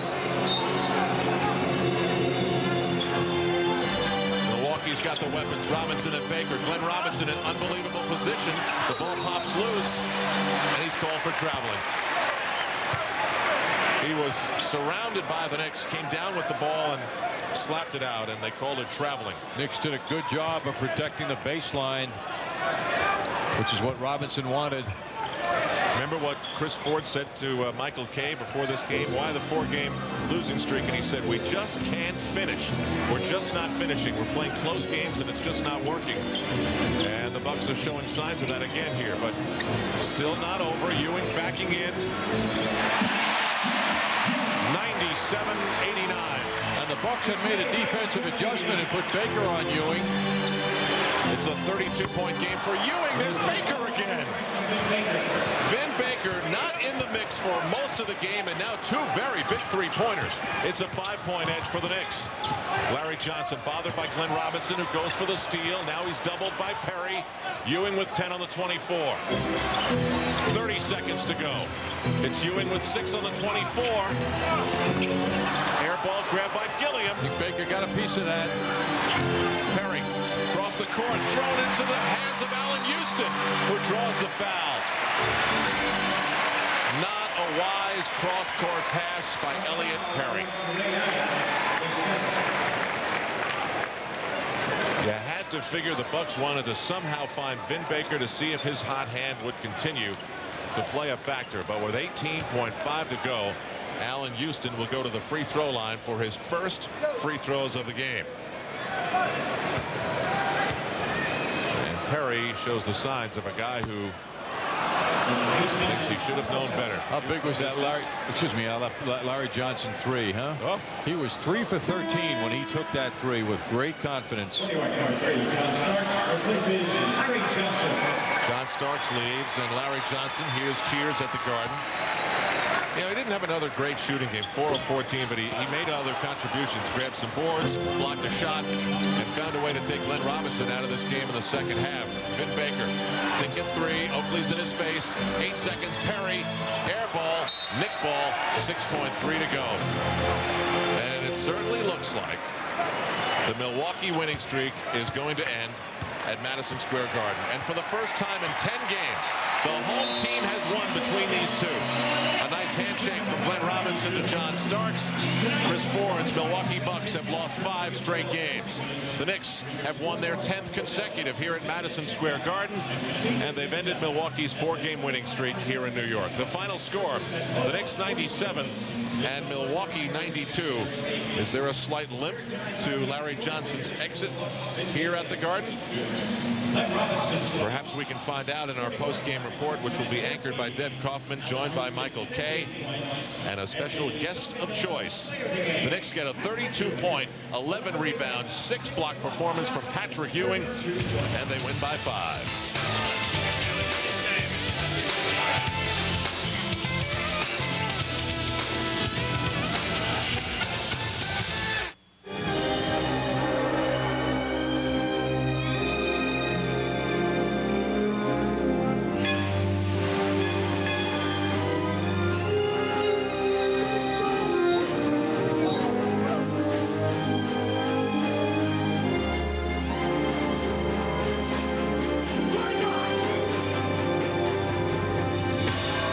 Taste that won't fill you up and never let you down.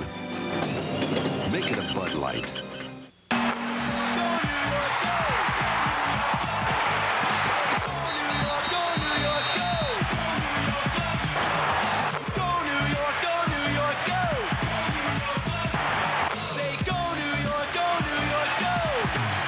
Introducing the New York Knicks credit card from American Express. Call 1-800-KNICKS now and get the only card that gives you savings, service, and great Knick discounts. Get the savings of no annual fee, this low introductory rate for purchases when you pay your bill over time, and American Express service.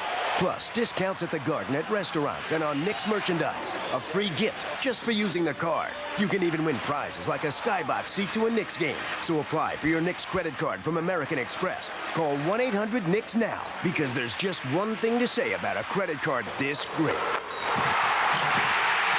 American Express helps Knicks fans do more.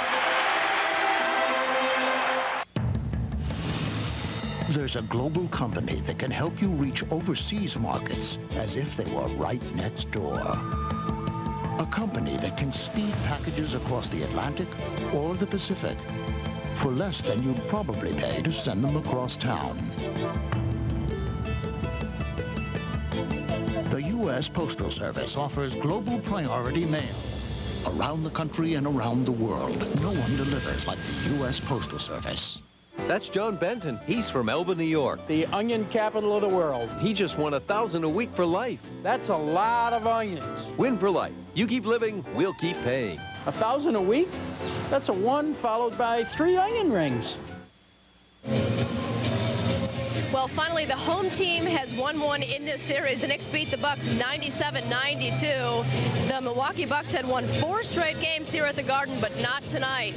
Larry Johnson hit a huge 3 with about 90 seconds left. They left him open, and he took the shot. Before that, he'd been 3 of 13 shooting, but he felt confident to take it, and he hit it. The Bucks' Vin Baker answered with a couple threes of his own. He hit 2 quick threes. This one made it 95-89, so it cut the Knick lead to 6. But the Knick lead was secure. Patrick Ewing had 32 points, a gigantic night for him. 7 block shots. That was also a key factor in this one. The last play of the game really here was this Elliott Perry turnover. Allen Houston came up with the ball. And that was that for the Knicks. They go on to win this one by 5, 97-92. We'll have the complete post-game wrap-up, but first, for the first time in this post-game, let's check in with Bob Page at the MSG Sports Desk. He has all the news from around the sports world today. All right, Devin, the big news, of course, continues to be those amazing expansion teams in just their 2nd year of existence. Now, Jacksonville and Carolina are 1 game short of playing each other in the Super Bowl. This afternoon, Carolina defeated the Dallas Cowboys to move on to the NFC Championship game at Green Bay 1 week from today. And in the AFC playoff game today, the defending AFC champion Pittsburgh Steelers lost in the fog at New England 28-3. The Patriots will host Jacksonville next Sunday. We'll have highlights of both of today's playoff games, of course, and post-game interviews coming up in our full half-hour edition of the MSG Sports Desk at about 10:30, right after the Knicks post-game report. Hockey tonight at the Meadowlands Arena. The Devils just scored a short time ago to cut St. Louis's lead to 4-3 late 3rd period. We'll have highlights of that game for you, as well as check in with the Rangers, who worked out bright and early at Rye today. We also talked to former University of Connecticut All-American Ray Allen, back with the Milwaukee Bucks in the Garden tonight for the first time since leaving UConn a year early to go into the NBA draft. And speaking of Connecticut, the UConn Lady Huskies with a big game today. They played in the Hartford Civic Center for the first time ever, sold it out, more than 16,000 on hand, and they defeated their arch rivals Tennessee, the club that Connecticut beat 2 years ago to win the Ladies National Championship. Highlights of that game as well. It all happens again in our full half-hour show right after the Knicks post-game report, to which we return following these messages. The City Hawks have landed. Starting this spring, New York's newest pro football team debuts at the Garden. Witness the power and excitement of arena football, where you're not just at the game, you're in the game. Tickets are on sale now at the Garden box office and by calling Ticketmaster. For season subscriptions, call 212-465-6073. You don't have to wait for fall for football.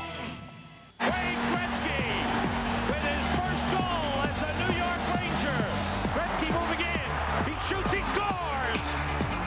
Rebound, score! Wayne Gretzky! It's a power play goal! Score! Wayne Gretzky on a backhander. Driver with a good pass, down low, score! Gretzky! Wayne Gretzky!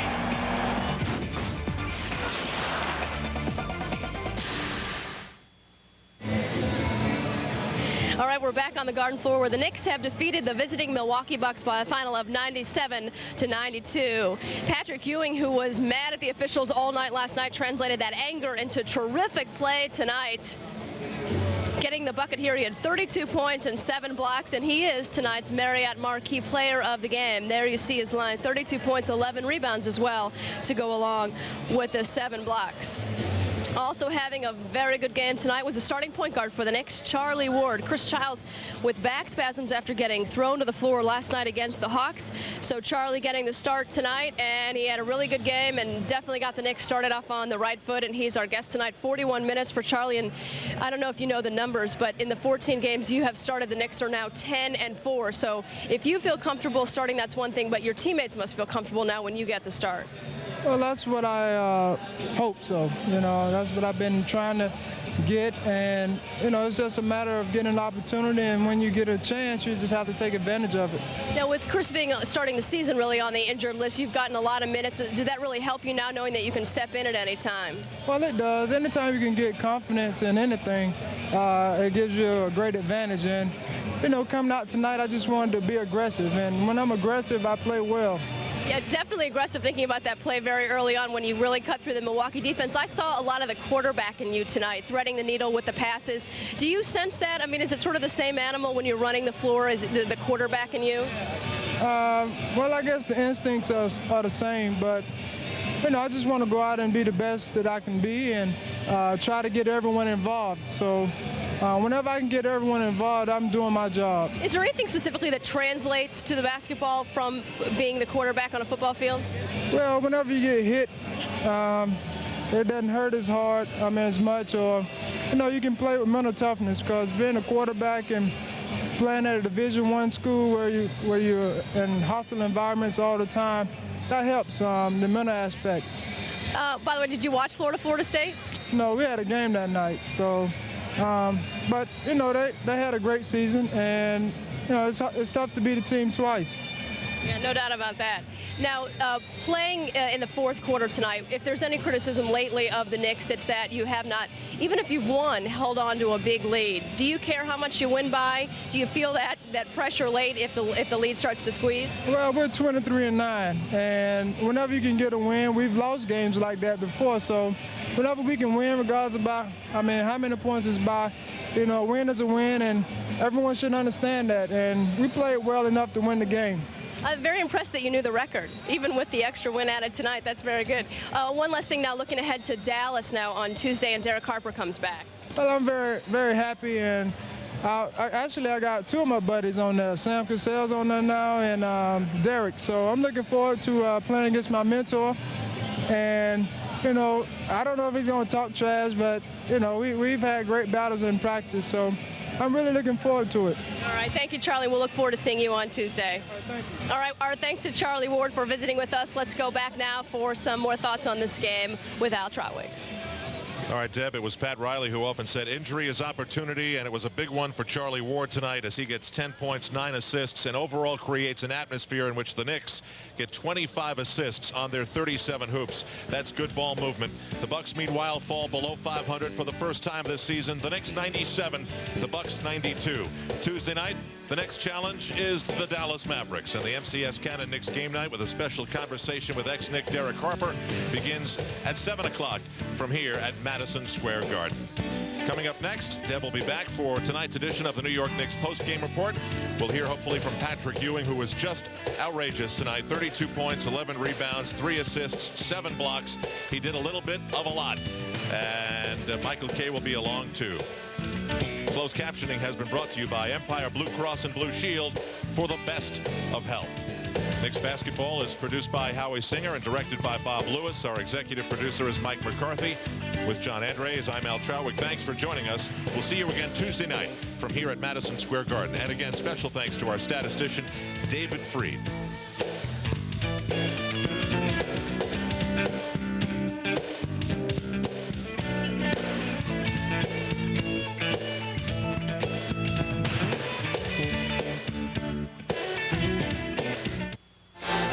New York Knicks basketball has been brought to you by Brewery Fresh Budweiser, who reminds you fresh beer tastes better. By Payne Weber. When you invest with Payne Weber, you invest with more intelligence. By AT&T, your true choice. By British Airways, the world's favorite airline. And by Fannie Mae Foundation, showing America a new way home.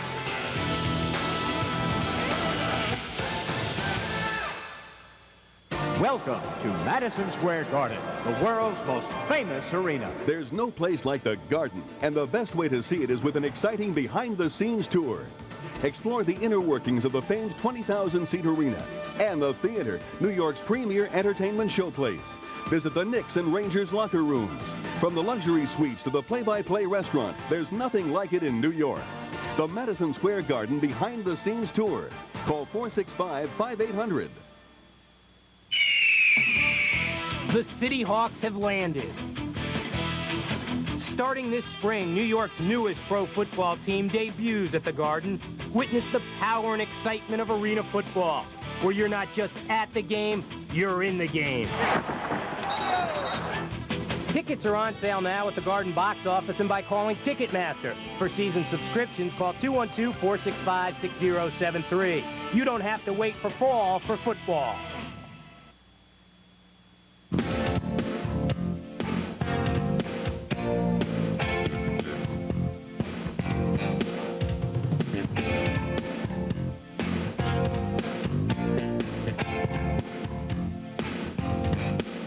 The New York Knicks postgame report is brought to you by Citibank.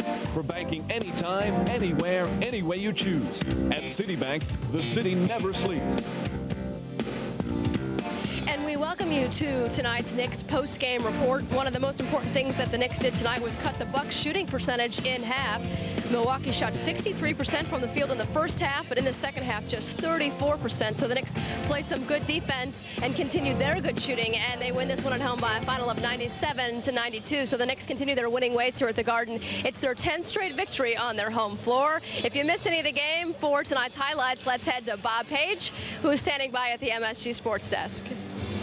All right, thanks again. The Milwaukee Bucks have been the talk of the league in the early part of this year as Chris Ford, one of the good guys, one of the good coaches in the NBA, took over this ball club and really had them playing well. A little bit of a tailspin of late, though. The Bucks have now lost 5 straight games, and as Al Charlick mentioned a moment ago, they fall below 500 on the season at 15-16 as a result of tonight's loss to the New York Knicks. And our highlights are brought to you by Minolta. No, he never should have left Boston, and how could the Celtics possibly have fired Chris Ford and kept the incompetent ML Carr, an utter disaster in Boston these days. Patrick Ewing was a disaster for the Bucks tonight. Great block there, 27-26 New York after 1. In the second quarter, it's Larry Johnson feeding Patrick for the jam.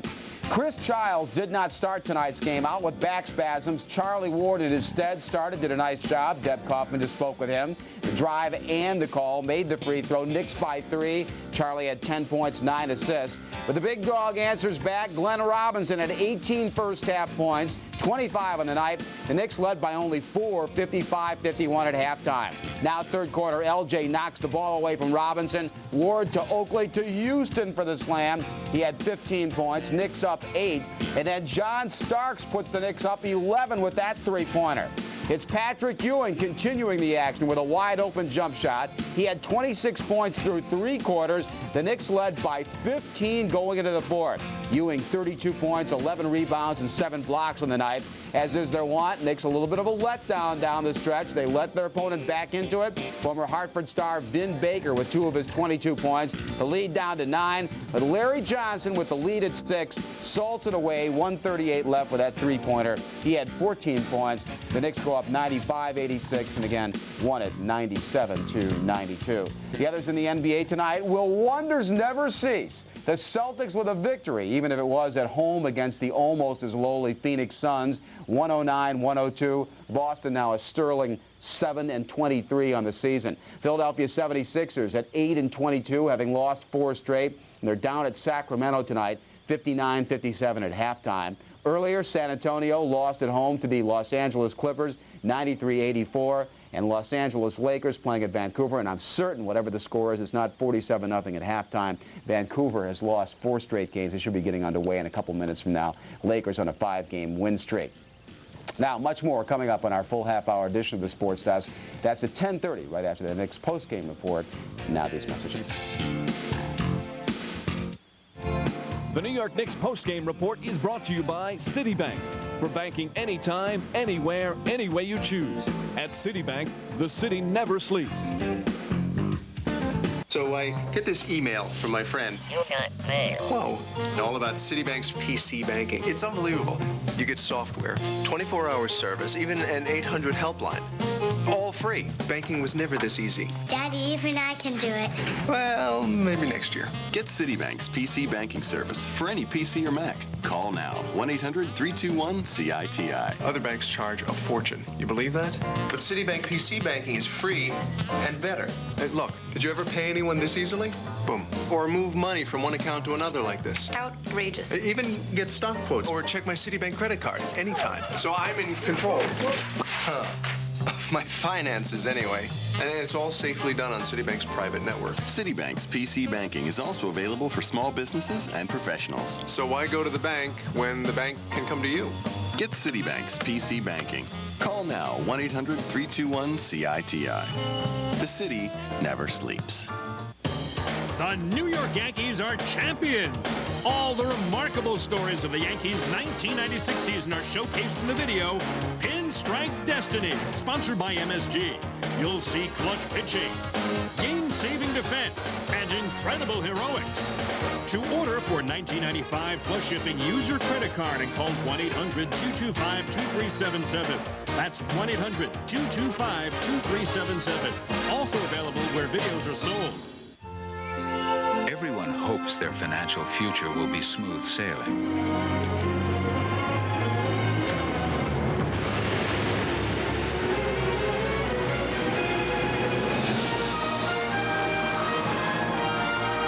What you need is MetLife.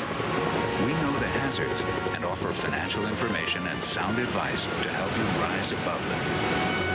We'll help you make sense of it all. Get Met. It pays. This Day in Knicks History is brought to you by Tommy Hilfiger, the classic American designer.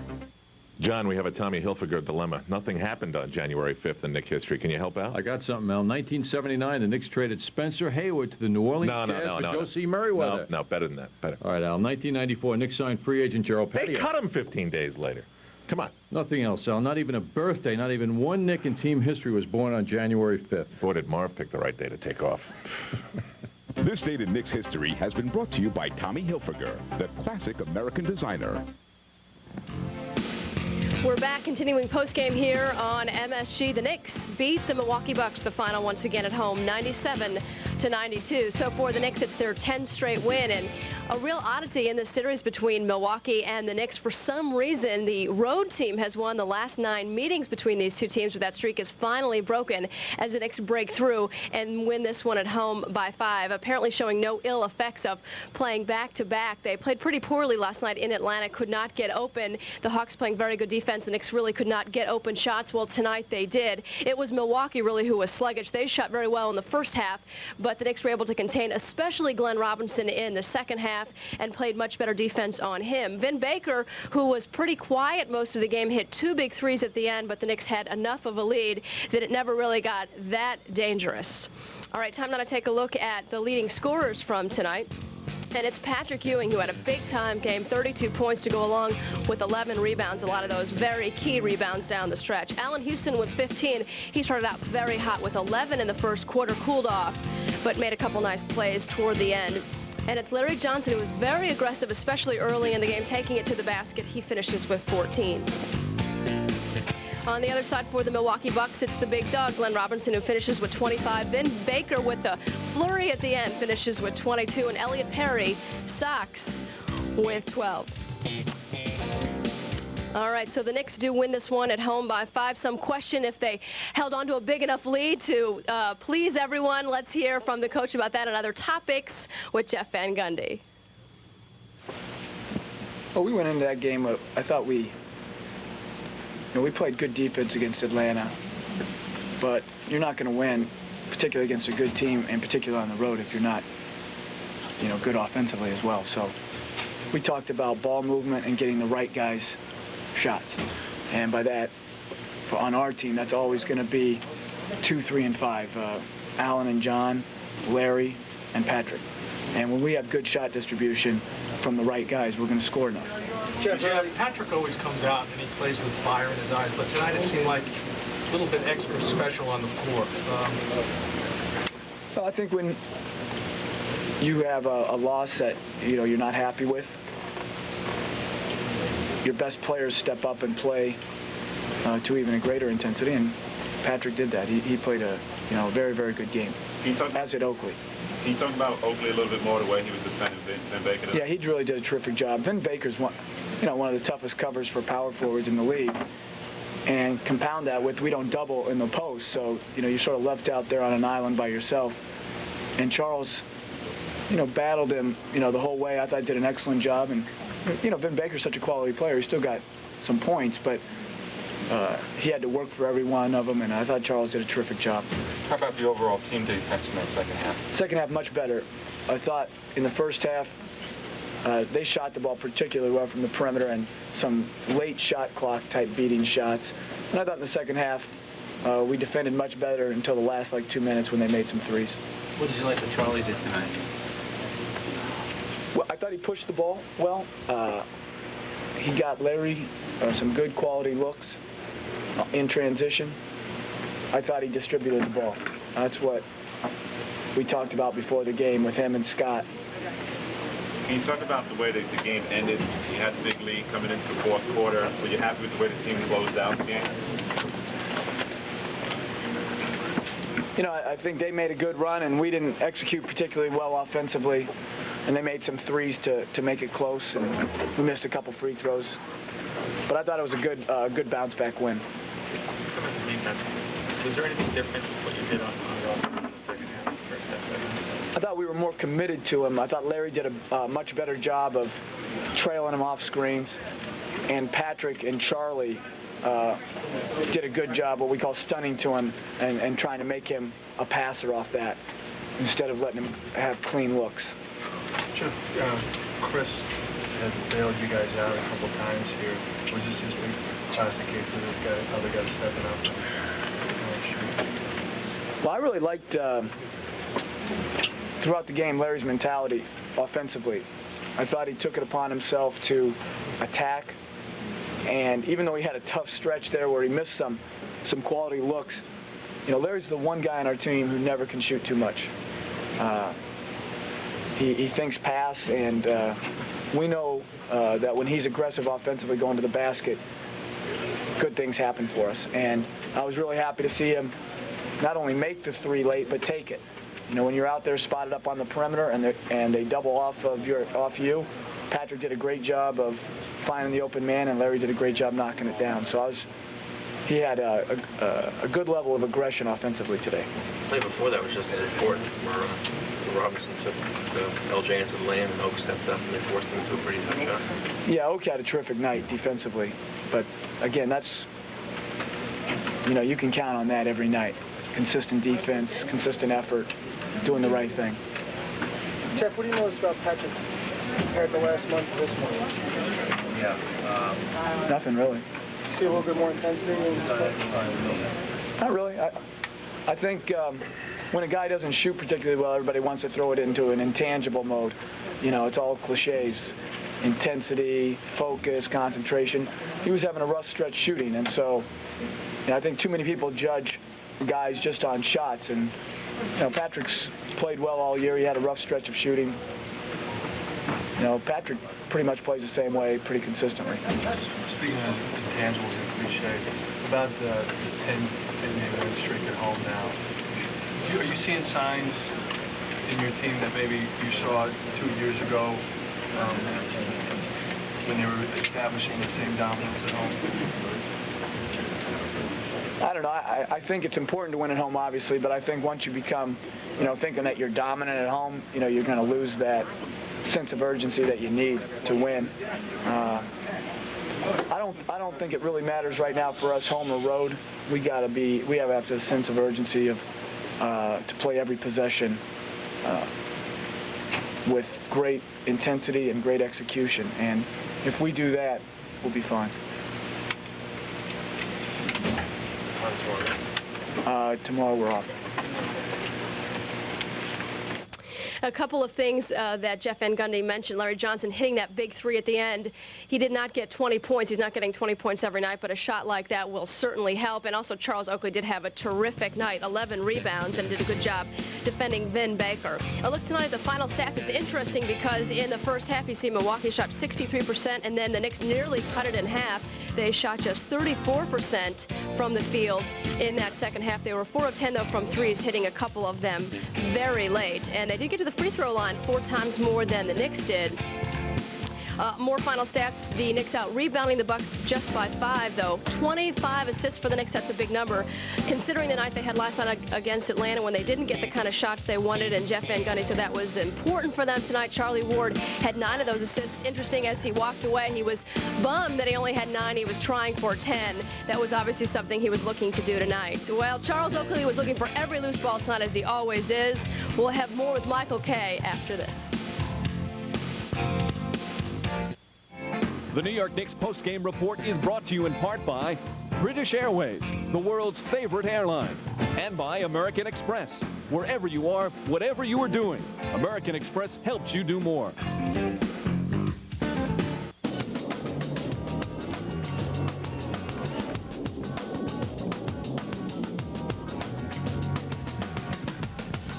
Would you like a better paying job? Professional Career Development Institute can train you at home in just a few months for one of America's 15 top career opportunities.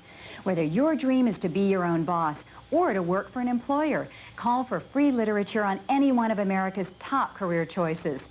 Train at home for the job you've always wanted and earn this nationally recognized diploma. Take a look at PCDI's exciting career opportunities. Medical transcription, paralegal, veterinary assistant, computer training, fitness and nutrition, interior decorating, electrician, child daycare, conservation outdoors, travel agent, locksmithing, medical dental office assistant, home inspection, bookkeeping, accounting, or get your high school diploma. Call for free literature on the career of your choice. In the U.S. and Canada, call 1-800-372-2552. Get free literature on one of these 15 careers. That's 1-800-372-2552. Earn more money. Call 1-800-372-2552. Call now. East Hills Showroom. Who's gonna get you the best automotive deal? It's East Hills. East Hills. Who's gonna get you in the right set of wheels? It's East Hills. East Hills. Support Chrysler, Jeep Eagle, Chevy, and Geo. There's just one place you've got to go. It's East Hills. East Hills. At East Hills, we don't want to sell you a car. We want to help you buy one. At East Hills. Wherever you want your career to go, Nassau is the right start. I might not have made it this far without that first stop at Nassau. I really profited from those 2 years, learning that no matter what the product, I've got to sell myself first. With business professionals to guide you, Nassau could be the first rung on your climb up the corporate ladder. Bottom line, Nassau was the right start for me. Nassau Community College. With more than 60 degree and certificate programs, it's definitely the right start. Looking to have some remodeling work done in your home or office? Then call 1-800-REMODEL today and get in touch with the experienced people at Jarrow Building Industries. When you call Jarrow at 1-800-REMODEL, you'll be working with talented professionals who will take you through every critical step of your remodeling project, designed to fit your budget. Jarrow Builders has been providing quality remodeling work for over 29 years and offers a 3-year warranty on workmanship and materials. Call Jarrow Builders today at 1-800-REMODEL and begin to work with the best. The dunk of the game is brought to you by Brewery Fresh Budweiser, who reminds you fresh beer tastes better.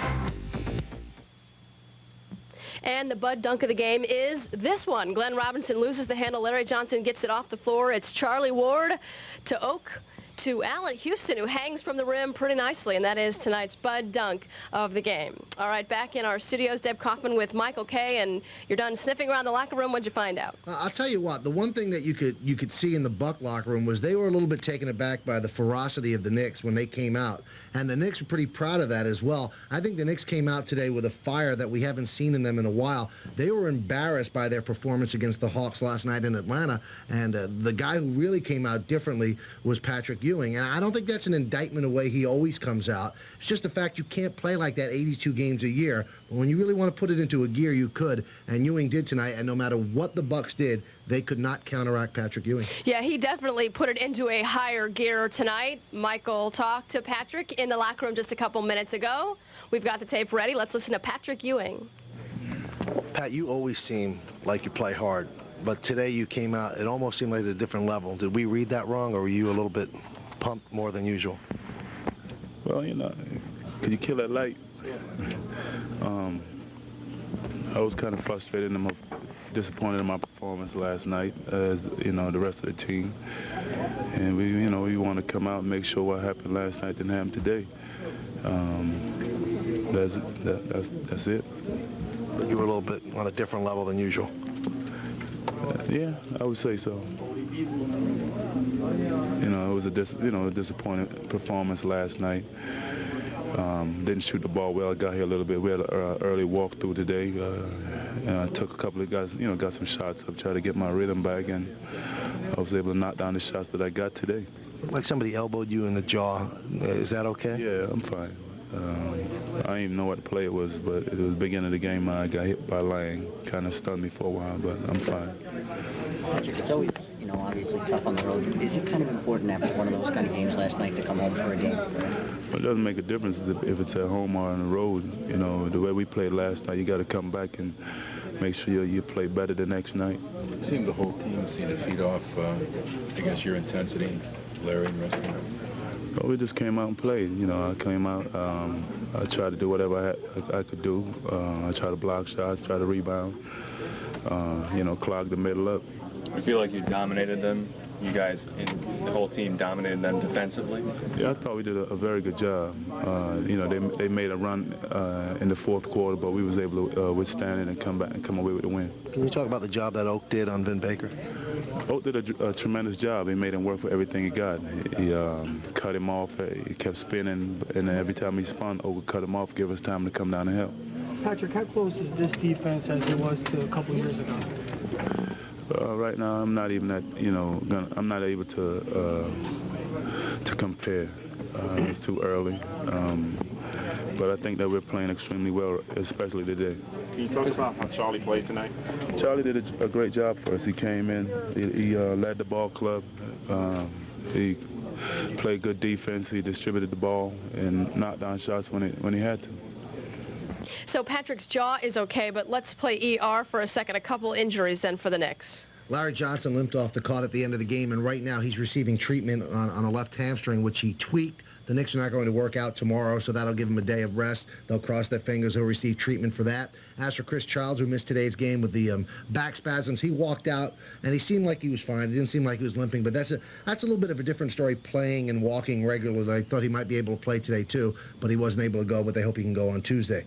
One last thing. Let's talk about Charles Oakley. Cannot discount his performance. He's not going to be the leading scorer every night, and we don't always talk about him in the postgame, but he just does everything. He does a great job. He really does. He works so hard out on the court. He might be the hardest working man in the NBA. And the job that he did on Vin Baker, you heard a little bit what Patrick Ewing was saying, gave him different looks, fronted him, played him to the side, spun around on him. And the Knicks do not double down on the post, so it's really hard to guard a guy like Vin Baker. And Oakley just did a magnificent job. And we don't talk to him that much because he doesn't talk that much in the locker room, I'll tell you that. But he's been great all year. All right, one last thing now about the Bucks story. The head coach, Chris Ford, had some interesting things to say. Let's listen to him. Ewing when he's on like he is tonight? Very difficult. Patrick's a future Hall of Famer, and the Knicks go to him quite often. And no matter who they seem to bring in here, they still have to go to Patrick, to carry the load. And he's just a great offensive player, and he accepts challenges very well. How frustrating is it for you? I mean, you're throwing different people at him, different looks, and he's still scoring. As long as we contest his shots, I don't have a problem, with anyone scoring as long as we're contesting the shots. And I think we did that tonight, and we made him work for his shots. One bad quarter again? Yeah, and we just can't seem to get over the hump. I like the way, though, that we hung tough, got some support off the bench in that fourth quarter after going down 13, 15, whatever it was. We came back and made it a game at the end. And, we had some good scoring opportunities. We had a chance to cut it to 4 with, when Elliott came up with that steal and he got called for an offensive foul. Glenn had a chance to cut it to 4 and missed a shot. But, we competed all the way to the end. But Chris Ford in relatively good humor. He's doing a very good job with the Bucks. He has them one game under 500, and you really have to wonder. The Celtics would rather have M.L. Carr coach their team than Chris Ford, but Ford's a good coach, and he knows he's got a pretty good team here. He's probably a center away from being a very, very good team. All right, thank you, Michael. Thanks, Deb. We'll see you, I guess, Tuesday. I'll be here. Okay. All right. When the Knicks take on the Dallas Mavericks. Once again, our final score from here at the Garden. The Knicks get that home court advantage back against the Milwaukee Bucks. They win this one by a final of 97-92. We will see you again Tuesday night when the Dallas Mavericks come to town with only 2 J's and Derek Harper. We'll talk to him. MCS Canada Knicks game night comes your way at 7. Coming up next, how about that home field advantage in the NFL? It's the Coors Light MSG Sports Desk. The AFC and NFC championship games are set, and a couple of expansion teams are still around. What a big-time night for Patrick Ewing. He said he was embarrassed by his performance last night against the Hawks. Nothing to be embarrassed about tonight. 32 points, 11 boards, and 7 blocks. A good game also for Larry Johnson and Charles Oakley, who got 2 of his 11 there. Tonight's game was produced by Howie Singer and directed by Bobby Lewis. For Al, John, and Michael Kay, I'm Deb Kaufman. Good night from the Garden.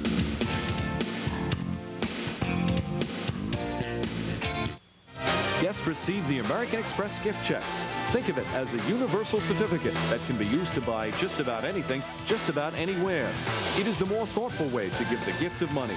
American Express gift checks are available where American Express Travelers checks are sold. And some guests receive a watch from the Fendi Timepiece collection featuring Fendi Epica. Fine Swiss craftsmanship and Italian design that is unrivaled in concept, style, and quality. Available at selected Bloomingdale's.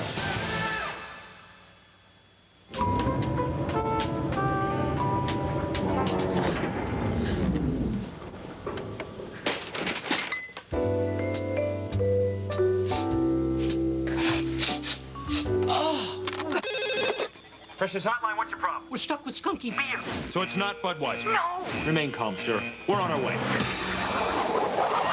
Next time, look for this. New Born on Dating from Budweiser, because fresh beer tastes better. Precious Hotline. Could we order some Chinese? What does it feel like in the new...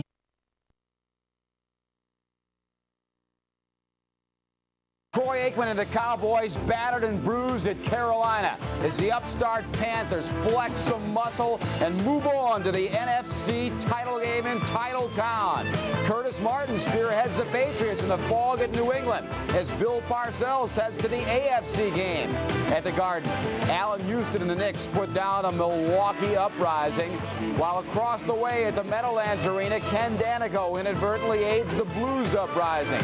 We hear from Coley and the Rangers on a big Monday matchup, plus Greg Norman with a rare clutch moment. More next on Sports Desk.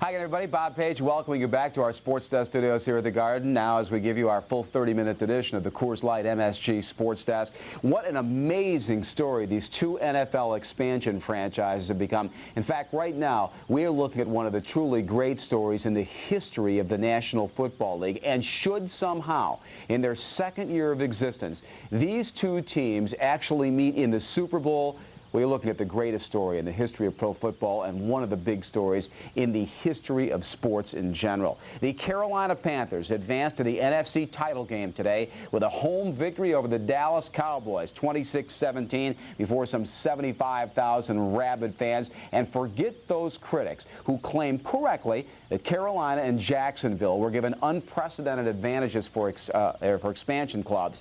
These 2 teams, as I've said before, knew what free agents to pursue. They knew what players to draft. They knew what coaches to go after and hire.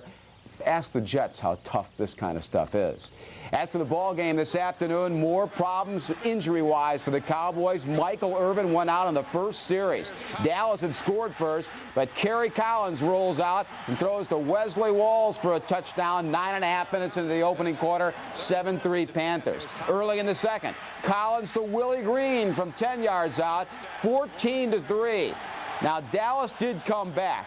Aikman finds former Syracuse star Moose Johnston for a touchdown, 14-9. Why did Barry Switzer go for 2 points here? It's early in the game. This is a low percentage play. Kick the extra point. Naturally, it fails as Aikman's pass goes awry. Dallas did get the 2 points back on a safety moments later, but Aikman was then picked off by Chad Cota. I guess he didn't see him. Cota returns at 49 yards. That sets up a Carolina field goal, and it was 17-11 at halftime. 20-14 going into the fourth quarter. John Casey nails a 40-yard field goal for Carolina. In Dallas's defense, Jay Novacek out for the year. Charles Haley didn't play, Leon Lett didn't play, and even Deion Sanders hurt semi-conscious there with a head injury. Emmitt Smith gamely tries to keep Dallas in. 26-yard touchdown run leads to a field goal that made it 23-17. Ron Stark, in a big moment here, punts, and the ball would be down on the 2-yard line, putting the Cowboys in the hole once again. The defending Super Bowl champions have done so well in recent years, then saw their last gasp here as Aikman is intercepted by Pat Terrell. Yes, the same Pat Terrell who somehow wasn't good enough to play for the Jets, let him go, but he's starting for Carolina. 49 yards, sets up another Casey field goal as Emmett looks on in frustration. What a job Dom Capers and Carolina have done. They made the plays and we didn't make the plays. Same old story we had all year long. Get the ball in scoring position, have to kick field goals instead of make touchdowns. That's the difference tonight for us. Finally caught up to us, and that's it. We couldn't get it in the end zone. I've felt the last 2 weeks that our players believe we could go out and win this game. So nothing that this team does really surprises me. You know, we have a group of veteran players that give us outstanding leadership. We have a group of young players that are improving. And we have a group that believe in themselves. I know what this team has going for it. It's evident. I mean, I don't know why everybody keeps wanting to hit us up this respect crap. I mean, we're 9-0 at our home stadium, okay? We're going into the championship game. We have a physical team. We can run the ball. We can stop the run. We can throw the run. And we can pick off passes. We can pressure the quarterback. I mean, this is a good team. Y'all decide whether y'all want to respect us or not. I'm not going to beg nobody to respect us. You know, our points on the board and and the wins in the bank, that speaks for itself. Some good thoughts from Kevin Green. And while we talk about respect and while you look at the numbers from today's game, how about a word of respect for Barry Switzer? Guy won the Super Bowl in his first year as head coach. Despite all these injuries, he got the Cowboys back into the playoffs. It would be a travesty if Jerry Jones, as has been speculated, fires Switzer just because the Dallas Cowboys did not get back to the Super Bowl and win it once again. In terms of the AFC, we'll check that story out. Jacksonville, the big news there coming from yesterday, and the big game today as well at New England. Right after these messages. Coors Light Sports Desk is brought to you by Metroliner, the smarter shuttle. If you've got business in Washington, you can take the Causeway, the Beltway, the Parkway, or the better way. Amtrak Metroliner, 15 departures daily, the smarter shuttle. The New York Yankees are champions. All the remarkable stories of the Yankees' 1996 season are showcased in the video Pinstripe Destiny, sponsored by MSG. From opening day to its glorious last out, you'll relive all the Yankees' most memorable moments. You'll see clutch pitching, game-saving defense, and incredible heroics. Pinstripe Destiny, a great gift for Yankees fans, is available where videos are sold. Hold it. This isn't you, it's an older guy. Oh, that was before I got rid of my gray hair with Just for Men hair color. Come on, that's too natural to be hair coloring. Just for Men. Apply and in 5 minutes rinse. Gray is blended away for a totally natural look. Think it'll work for me? In 5 minutes. Just for Men looks too natural to be hair coloring. And now try Just for Men Color Gel for the hard-to-color hair of mustaches and beards. Brush in, rinse out. just 5 minutes. Boom, kaboom, shoot, score! SCA across to the trailer Leach. He scores! Oh, what a play by the Rangers!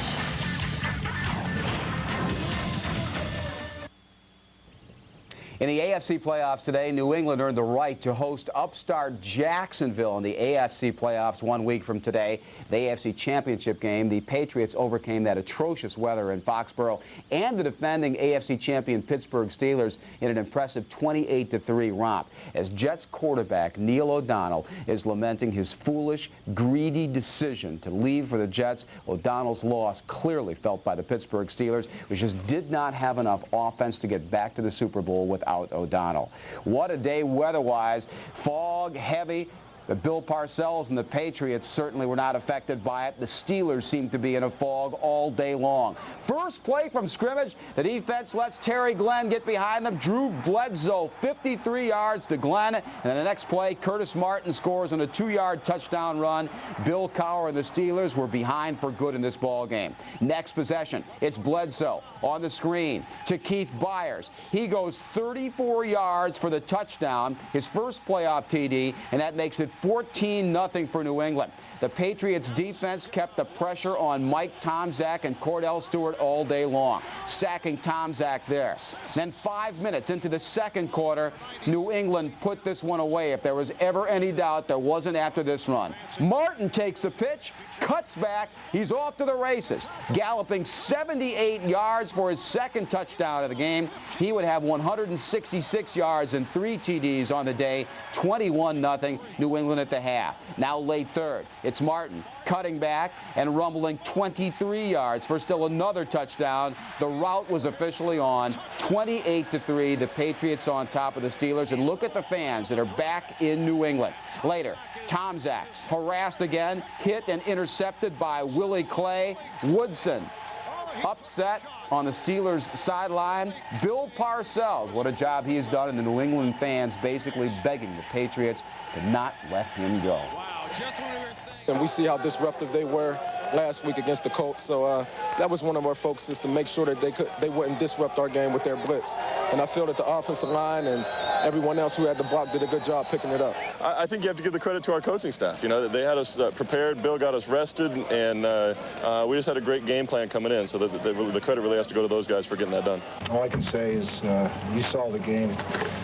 We had 3 big plays early in the first half and dug ourselves a hole that we couldn't get out of. And my hat's off to New England. They did a great job, and they deserve to be going to the AFC Championship, and that's really the bottom line. We realized the opportunity that we had. You know, this is the first time that the Patriots have been in this situation, that we have been in this situation in a long time. We didn't want to lose it because of lack of preparation or lack of readiness. So we made sure we stayed ready, and we stayed, you know, just focused on what we had to do in the upcoming game against the Steelers. We are told there were audio problems in Foxborough today with Bill Parcells' post-game news conference. That is why we do not hear from him, and we apologize to you for that. As again, some of the numbers from today's game, Drew Bledsoe certainly played well enough to win, not mind-boggling numbers, but he got the job done. And then Curtis Martin and so on and so forth. New England's first playoff win since the year they went to the Super Bowl back in 1986 as a wild card team. While speculation continues that the Jets have not, oh, I'm sorry, here are the conference championship games first. Panthers at the Packers. That comes up Sunday at 12:30. And then following that, it's the Jacksonville Jaguars at New England against Bill Parcells and the Patriots. While speculation continues, I was starting to say that the Jets have not even interviewed anybody because they are waiting for Parcells to fill their head coaching job. It's going to be nearly impossible now for the Patriots to let him go. When you look at the fannies in those seats at Foxborough that we saw a moment ago, thanks to Parcells, when you look at those fans that we saw a moment ago bringing signs imploring the Patriots to keep Bill Parcells, when you look at how Parcells has almost single-handedly turned this franchise around and rekindled interest in New England, what a public relations disaster it would be if Patriots owner Bob Kraft does not give Parcells the power and the money he wants and bring him back. If Bill Parcells does get to the Super Bowl, and especially if he wins the Super Bowl, Kraft won't have any choice. And the Jets will be left looking foolish once again. Speaking of the Jets, at least those lucky enough to have escaped Stalag Hempstead and go on to bigger and better things, Jeff Lageman and his Jacksonville teammates had quite a reception this morning when longtime Parcells assistant Tom Coughlin, now Jacksonville head coach, and the team returned to town following their stunning upset win Saturday in Denver. Some 40,000 screaming fans showed up at the stadium to honor them at a 1:30 a.m. ceremony, which saw Lageman point out one of the keys to the win. I want you guys all to hear this right here. All of my teammates and myself woke up this morning and read the front page of the Denver Post sports section. I want to read the first paragraph to you. You'll get a kick out of this. Jacksonville Jaguars? What league are they in? When did the NFL start letting USFL teams participate in the playoffs? Did I miss something? Or are the Jags from that goofy World League or the Continental Basketball Association? After the Broncos dispense with these Jaguars today, do they face Barcelona Bobcats, Birmingham Power, or Light? No, we're going to the AFC Conference Championship game this week. The only thing I would add to that is we will remember next time we hear the stock jock response to the media when they say newspapers. We never, ever, ever read the newspapers and don't care what anybody says. We'll continue after we pause again for this time out.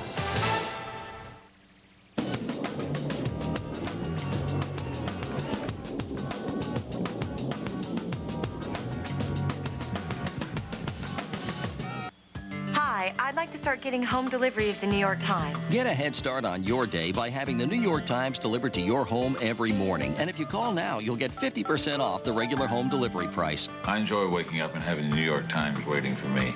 I know it'll tell me things I won't hear, read, or see anywhere else. I read Business Day first thing. Gives me the story behind the scenes and who the players are. For just $3.60 a week, you'll get insights into politics, business, and international news. And each Sunday, you'll get the book review, travel, arts and leisure, weekend review, and the celebrated New York Times Magazine. Hi, I'd like to order home delivery of the New York Times. Times doesn't just report on the issues, it helps me to understand them. And that's important when I'm making decisions that'll affect my family.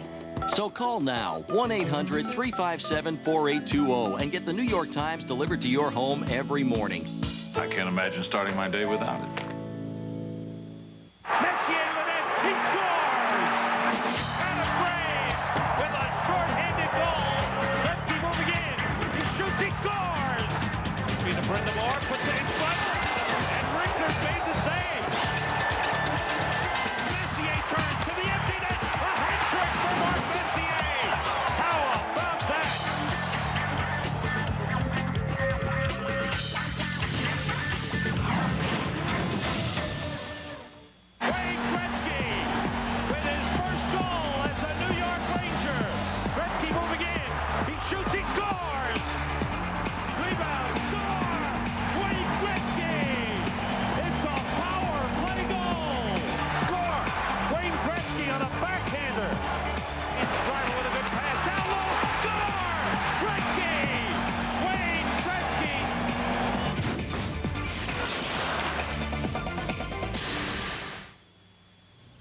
Welcome back to the show. Former Hartford Whalers defenseman Joel Quenneville is expected to be named new head coach of the St. Louis Blues at a news conference tomorrow. Quenneville abruptly resigned today as an assistant with the Stanley Cup champion Colorado Avalanche. Blues at the Meadowlands Arena tonight to take on the Devils. Former Devil enforcer Mike Peluso, recently traded to St. Louis, was injured and did not play. Blues did not need him, as you see. Jimmy Roberts coaching his last game. He's the interim head man, and company post a 5-3 victory. Devils got on the board first, 13:56.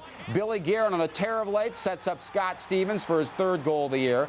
And 5 minutes later, the Devils tally again. John McClain to rookie Jay Pandolfo. He beats Grant Fuhr, New Jersey up 2-0, and then folded. Just 43 seconds into the second period, Brett Hull feeds ex-Islander Pierre Turgeon. He beats Martin Brodeur, just his 6th goal of the season. And then 2 minutes later, one of the players, Lou Lamoriello, so stupidly traded away in the Peluso deal, Ricard Persson, gets credit for a goal that actually bounces in off Ken Danico. So the game was tied at this point. And then Jacques saw another ex-Devil, Scott Pellerin, snap a wrist shot that trickles past Brodeur. This is the go-ahead marker, his 3rd of the season. 3 unanswered second-period goals. It was 3-2 going into the third, where Jeff Courtnall sets up somebody named Libor Zabransky. For, I presume, his first NHL goal, Dave Andrechuk scored late. The next Ranger, Stefan Matteau, added an empty netter to make the final 5-3 St. Louis. The Devils host Colorado on Wednesday. The others in the NHL tonight on a very, very brief schedule. Buffalo got a couple goals from Derek Plant. Hasek made 30 saves, and they won big at home over Phoenix 5-1. And Detroit playing at Chicago 5-4 late third period. How big a rivalry is this, you ask? Not only one of the biggest in the NFL, it is so big that former close friends and fellow enforcers Joey Kocur and Bob Probert actually dropped the gloves and went at each other. Now, they have fought before, you'll recall, when Kocur was a Ranger. Joey let go by the Rangers and just signed by Detroit after playing at San Antonio of the International Hockey League this year. So he and Probert have certainly put their friendship and their relationship in Detroit behind them when they were the most feared 1-2 combination fighting-wise in all of hockey. Rangers entertain the Colorado Avalanche tomorrow night at the Garden, and they will not have to worry about facing Colorado's superstar forward Joe Sakic. Sakic suffered a deep laceration in his thigh in last night's 4-4 tie at Philadelphia. He will be out at least a month. Our live coverage of tomorrow night's game here on Madison Square Garden Network starts as usual at 7 o'clock for Sports Desk and Rangers game night. Rangers worked out bright and early this morning at Rye. Impressive considering they played just last night at the Garden, but the defending Stanley Cup champs' arrival hastened the practice. Well, I think you're playing a top team in the league, and they're going to come in and play with intensity, and with their talent level, that's pretty tough to beat. On any given night, they're going to come with a good effort, and that's why the top of the league. They're a really good quality team, well coached, and they seem to be pretty motivated to repeat. So we'll have our hands full, and I think it's a good challenge for us because we've been playing some teams that haven't been at the top of the league, and we're really looking forward to getting our game up where it should be. Well, it certainly will be a test. They've got some key players out, and Sakic went down last night. Whether he's out or not for a game, I don't know. But they seem to play much more desperate. They have Lemieux back, and there's one main constant that you have to look at any team like Colorado's, that they won the Cup. Any team that won the Stanley Cup have key contributors on their team, the Krupps and the Foots and the Waz and the Ricci's back, and they've got some good young players. So their team that's in first overall, and they're battling through some injuries, and they'll be much stronger for it when their injured guys come back. So they're going to come in hungry tomorrow night, and they're going to know our record, and they're going to know that we beat them back there. Besides Colorado, much of the talk at practice about the line of Wayne Gretzky, Nicholas Sundstrom, and Luc Robitaille, which blitzed Ottawa.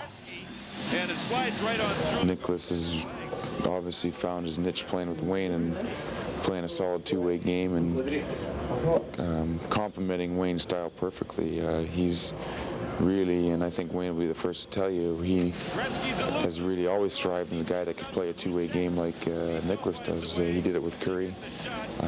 To my mind, if you know, one of the best two-way players in the league already, only his second year in the league, and should win the Selke trophy. As best defensive forward in the National Hockey League. As for the Islanders, they were off tonight. They'll host Mario Lemieux, Jaromir Jagr in Pittsburgh on Tuesday night. A huge afternoon in Hartford. That story's next. Coors Light Sports Desk is brought to you by Nobody Beats the Wiz. For state-of-the-art home electronics, computers, cameras, music, movies, and more, nobody beats the Wiz.